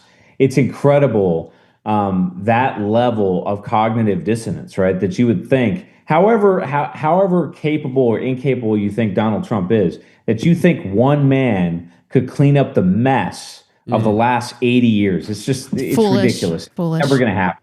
Yep. And when the boomers find out, and I've been seeing it happen kind of one by one, it's starting to dawn on them that actually voting for Trump isn't the vindication that they thought that it would be. They get depressed. I know. They get very depressed. Honestly, I wonder if it's even worth it to wake up boomers. No, it's better to focus on the young kids. I know. No, for sure. Like the 16 to 18-year-olds, like the young kids, they're nuts right now. They're great. They're raging. They're way further to the right than we are. And, I think that the kind of like anti-Zoomer propaganda that the boomers disseminate is mostly full of shit. I don't know. These kids are I incredible. jaywoked my mom, and I think it was probably a mistake. Yeah. I think my dad and I both kind of, figured it out around the same time. It's interesting. Get out of here. Anonymous said, $5. Hello, I am an up-and-coming YouTuber, but as the result of firing my racist co-host and losing my Russian sugar daddy, my views have quartered. I just wanted to ask, how many months should I go on holiday until it gets better? Thanks, guys. L'chaim. You should issue a public apology to the person you slandered and tried to destroy reputationally, and then you should let your career go up in flames so that I can laugh at you. Okay. Well, that is some amazing advice. I would be taking it if I were an up-and-coming YouTuber. People think that women are capable of forgiveness. I don't know. Yeah. Like I can be scorned about the same thing for like an infinite amount of time. Interesting. Mm-hmm. Yeah. I have a bad memory, so I forget why I'm pissed at people. What? It's weird, man. What is that like? Yeah, it's bizarre because I'm like Irish and Italian. So I'm quick to anger and supposed to be like long to forget, but like give it 6 months and I'll forget why I was pissed at the person. Oh no. And it's like kind of funny. I have then like cataloged lizard memories of the reason people have scorned me. Women don't forgive. Yeah. If you cross them, you're done. And they never forget it either. No. Men forgive. You can see, if you want to see the difference between men and women, all you have to do is watch UFC. Right? Because you'll see two guys that smash each other up in the ring. Going into the ring, there's a lot of theatrics, there's a lot of histrionics for sure. Some of that's contrived. But oftentimes, a lot of these guys, they go into the ring, they hate each other. At the end of the match, after they've beaten each other to a bloody pulp, they tend to become friends. Women do not function that way. If they hate you, it's for life. Yikes. For life, like any opportunity that arises to fuck that person over for life. So I guess I shouldn't be tweeting about revoking women's right to vote. No, that's fine. Oh, okay. Yeah. Because all the women that see it are going to hate me forever now. I don't know. Yeah, see, this also it's makes the personal wrongs. This also maybe, I guess, but remember, men are nice to your face. Excuse me, men are mean to your face and they don't mean it. Women are nice to your face and they don't mean it. That is a fact. That is absolutely true. Reinhardt sent $50. If you believe in the cause of saving the white race in America, but you aren't a member of RTTL or Patriot Front, stop sitting on your hands and get involved. There's so much we can do, and the ground is fertile for rapid growth. God, Reinhardt's the best. What is the progress of Return to the Land? Do we know? They're doing pretty well. I see video updates frequently showing they're building a kind of like an outdoor pavilion for them to have community events. And they're, from what I understand, hoping to have that pavilion set up by October. because they're going to be having some sort of big gathering, maybe like an open house type of deal. But yeah, Return of the Land's doing good. They got investigated by their Jewish-backed attorney general was it Missouri? Is that what? The Ozarks, right? Arkansas, yeah, whatever. Anyway, and the attorney general, even though he wanted to stop them, came back and said, actually, they're not doing anything illegal. So looking good, looking very good. Support them. I think they still have their GoFundMe up.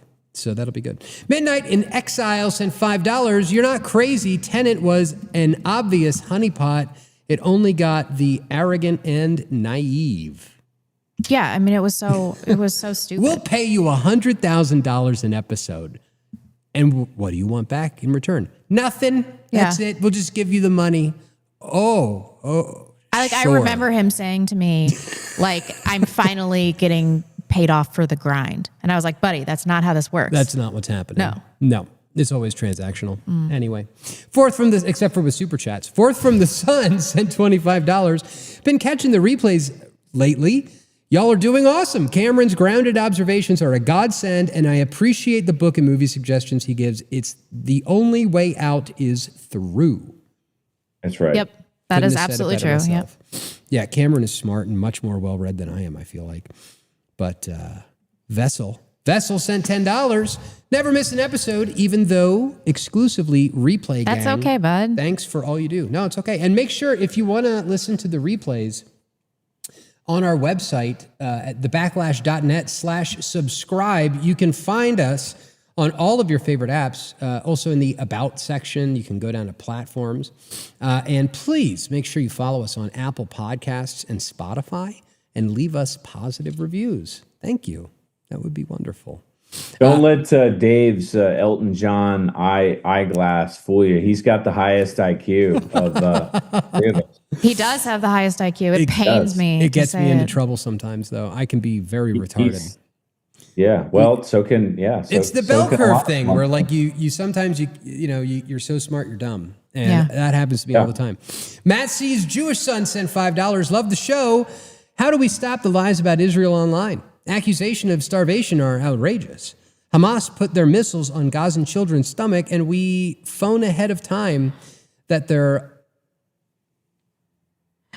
I don't know what that word is. Uber Eats? Uber Eats might be a little late. What gives? Speaking of, and this is not funny, Cameron was talking about this earlier, I think before we went live. There is some new report out. I don't know if you can telegram that to me. I'll put it on the screen cam. But there's a new report out that 19,000 children have been killed by the Israelis at this point. Oh, and speaking of, that reminds me, not to make this section any longer than it has to be, but a new video has come out showing who is fighting in the Israeli army. Let's take a look. I'm from Sweden. From Brooklyn, New York. From Los Angeles, California. From Miami, Florida. Why did you decide to leave your home and come join the idea? So you're from everywhere but there. Switzerland. Good Lord. Yeah. And there is, it was news earlier today I saw on the feed that Israel is planning a new recruitment campaign here in America designed to radicalize and recruit American Jews to go kill Palestinian children and women in Gaza. And I also believe that I saw news that the Israelis are starting a new wave of assault on Gaza today. So, but they're not winning the propaganda war. I put that article in Telegram. It's in there, so you can bring it up. Look, I don't think anybody believes what the Israelis are saying. I think that ship has sailed. That being said, as we've discussed on our program since the beginning, the Zionist control of the government is at all-time highs. There's no question about that. Their power has been consolidated. So there's a lot of anti-Israeli sentiment, and the awareness of the Zionist problem, I think, is also at all-time highs. But it's not organized opposition, and it's certainly not opposition that can disrupt their agenda, at least not in any meaningful sense at the time being. But the solution here is the problem. The Israelis are going to overreach. They're going to start or restart, I should say, this war against Iran. We are going to be dragged into it. There is going to be a price to be paid. We're going to lose U.S. troops or U.S. sailors. That's going to happen. And when that happens, that's going to be a bridge too far. And God knows what else may happen. I mean, maybe that will generate a broader regional war. Maybe it goes global. Who knows? But the point is that the Israelis are going to do it to themselves. And I don't think we're going to have to wait much longer for that. In the court of public opinion, they've already lost. Oh, yeah, that's so true. So true. Let's see here. Anonymous sent $5. You might have missed my super chat. I'm an up-and-coming based YouTuber and would appreciate the shout out.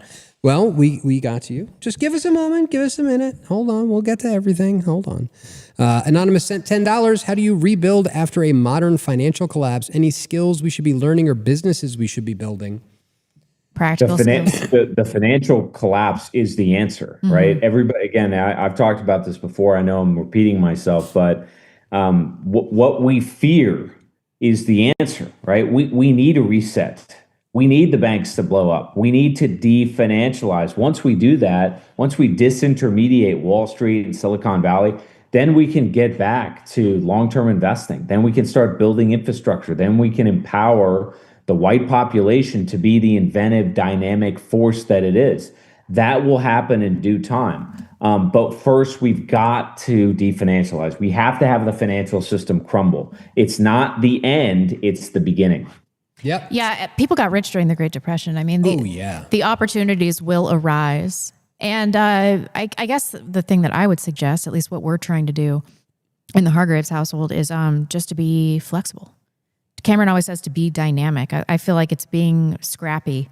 Like you can work in a lot of different social situations. You can talk to anybody. You can do a lot of things. You have a lot of like mundane skills. That seems to be the best way to prepare for us, at least. Yeah, I mean, I think like for me anyway, and by the way, next week we will be starting selling mugs. Mug Club. We will be starting the Backlash Mug Club, I think starting next week. I found someone who makes mugs, a listener of the show who already has the equipment for that. So we were going to start there and then use the proceeds from that to start scaling up and making some t-shirts and, you know, some uncancelable merch. But I think that like, that's one thing right there. Like I could not find a merch company that wasn't like gay, you know? So, okay, well, we'll build one then. Fuck you. Yeah. And so I think that there's like a lot of opportunity. Look around your towns, look around where you live. And if they're, you know, make a list of all of the businesses, you know, what their values are. And if you find a business that exists with a monopoly and they don't have your values, then that should be something you look at. How do I make this kind of business? How can I compete with them? How can I provide that good or service to our community without having to give our money over to someone that will weaponize it against us in the future? That's my thought. Look, the economy as structured today has been financialized. What does that mean? It means that if you want to make money, you need to buy meme stocks, right? You need to learn about financial arbitrage. You need to understand foreign exchange markets, all that sort of crap, none of which really adds any economic value, okay? Going forward, it's going to be hard skills. It's going to be science, technology, engineering, math. It's going to be learning construction. It's going to be knowing how to do things with your hands. All of those skills that have been sort of sidelined over the last 50 years since we financialized, they're going to come back with a vengeance. So that's where you want to place your focus and make yourself as capable as possible. As I said earlier, right? Whether you're in the wilderness and you're trying to build a house for, you know, a family that you're trying to build, or a family that you just started, or you're in the city and you're trying to protect your family, right? Or you're trying to create a sort of self-contained space, whatever. Try to learn everything about your environment, whether it's rewiring your house or it's installing lighting or whatever. You should be as hyper capable and cross-functional as you possibly can, and network with other people who have the skills that you don't. That's what you should do. Just practical, common sense things like that. Yep. Hold on a second. We are doing some things here. Becca bitching in chat sent $5. Once he sent me to the cellar and then locked the door behind me, and I said I couldn't come out until I memorized the hoax hate segment for that week. I had to make something up about a black woman attacking a midget on a unicycle, and he believed it. And he finally let you out of the cellar. Oh, that's good. We're both free from the cellar, buddy. Righteous Muffin sent $5. Cool, gold is a pretty stone. Why wouldn't we back our dollar by the production of some sort of agriculture or manufacturing product? Why something like gold or silver that serves no purpose? Well, the purpose of, first of all, silver does serve other purposes, like weapons manufacturing, electronics, things like that. Gold's primary purpose is as money, right? That is its purpose, is to be a store of value. It's commonly recognized as money. That being said, I do think that there was a man in the 1920s or 30s that came up with a different system of backing money with labor. And I think that was very interesting, and it clearly did some good for his country at the time. But well, commodities tend to have boom and bust cycles. So if you're going to peg currencies to them, they may boom and bust too. So that right off the bat is one reason. The other reason is sort of what Dave said. Gold, not just in terms of history and provenance, it's always been universally recognized as gold. It is today, right? You could take gold anywhere in the world and exchange it for value. Why is that? Because gold has intrinsic value. Yes. Right? It has intrinsic value. Now, some people may say, well, that's just a social convention. Maybe it is. It could also be that gold has unique properties, chemical properties, that other metallic substances do not have. Who knows? But the point is that it has that intrinsic value that has entrenched it in every major financial system that we've had in recorded human history. That suggests that trend is going to continue. But commodities, they boom and they bust. So you probably don't want to peg your currency to something like that. Yep. Oh, no, here we are. We are here. Okay. Sorry. We are. We are here. We are here. I was just making sure that our crypto super chat app thing was working. I got a message that it might not be. It is. Never mind. Righteous Muffin. I already read that one. Oh, is that it? That might be it. Now, hold on. Let me do a quick Bill Biz. Let's let Cameron go. Okay. All right, guys. I'm headed Cameron. out. It's been real. Yes, it has. All right. Next time. Bye, folks. Bye-bye. Yes. Okay. Just making sure. Bill Biz sent $25. When I see Israeli, blah, blah, blah, blah, blah. Yeah, we read that, and this is where he's saying that we didn't read 2 of my last 3 power super chats. We did read the super chat about Mark Collette being deported from Sweden. Ridiculous. Although I think maybe we missed that on a particular episode. Mark Collette was detained and deported from Sweden, banned from entering 27 European countries for 15 years. Ironically, the Schengen area. Yeah, we read this. Last week, right? Yeah, we did. Yeah. And then Bill Biz said, on the run, just a little support. Have to watch back later. Thank you. Thank and these you. are all $50 super chats. We appreciate you, Bill Biz. Bill Biz also sent $50. This was back on the 23rd of July. Greg Johnson commented today that Marcus Folan had been detained and denied entry to Canada. The Golden One's lifestyle about as squeaky clean as it gets. Yeah, we've read this. Yeah. Maybe you That's are crazy. sending super chats in a way that is weird and different. But we did read those, Bill Biz. And I'm just checking. Thank you for your support. Yes, we read Book Track Grooves one. Let me check our... Ooh, we have quite a few on YouTube. Thunderstorm on YouTube sent $9. A certain group collects a percentage off of every dollar printed since December 23rd, 1913. What happens to that money? Well, it gets sent to Israel, and then it gets sent back through AIPAC. Yeah. And then it's used to buy and blackmail our politicians. And to send Israeli pedophiles back to Israel. Very true.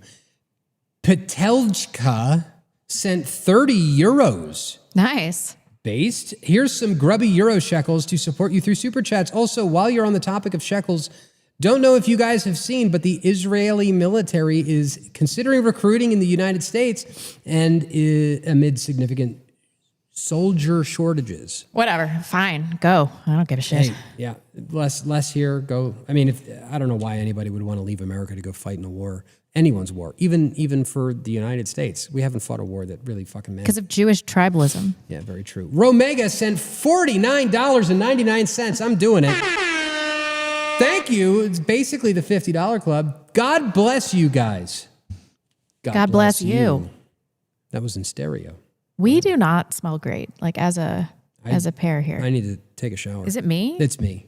Are you sure? I didn't put on deodorant today. Sorry. I just switched deodorants to one that's like all crunchy, and I don't think it's working. Yeah, I tried the tallow company, made some prototype deodorant. Yeah. With tallow? No, yeah, with the tallow, but also what's it called? Charcoal. Oh, did it work? It worked great, but it stained the pits of my shirt black. Oh, okay, so I think they're back to the drawing board. Yeah. Anyway, Pateljka.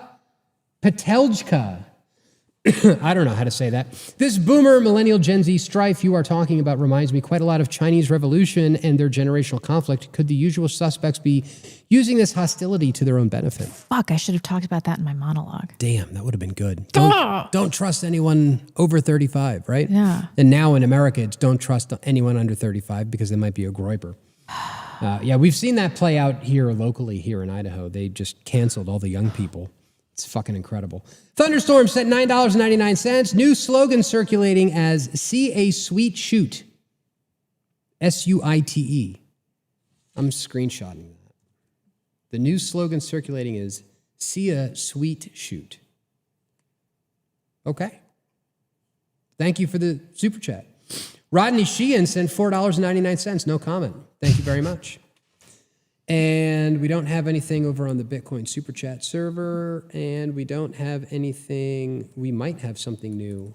Hold on. We still have to talk Idaho tallow. We do. We still have a couple of commercials to read you guys. Don't tune out yet. Please stay with us.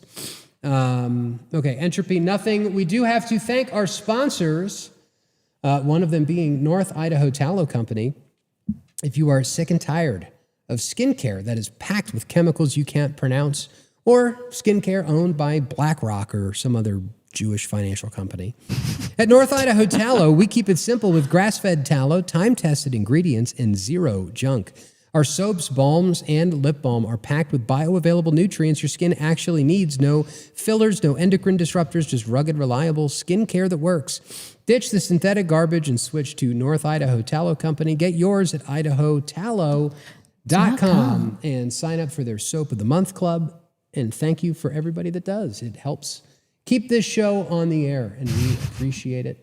Also need to mention our other sponsor, Antelope Hill Publishing, fighting to keep history alive against the regime of anti-white censorship and to publish a new generation of dissident, radical, and right-wing researchers, philosophers, polemicists, and writers. They have an eclectic catalog that includes veteran right-wing authors and academics like Carrie Bolton, Dr. Ricardo Duchesne, and Paul Kersey, as well as newer figures like Lord Miles Routledge of Afghanistan and Josh Neal and Christian Secor, in addition to a long list of original translations or modern reprints of otherwise inaccessible historical works from eras such as Fascist Italy, National Socialist Germany, and even medieval Europe.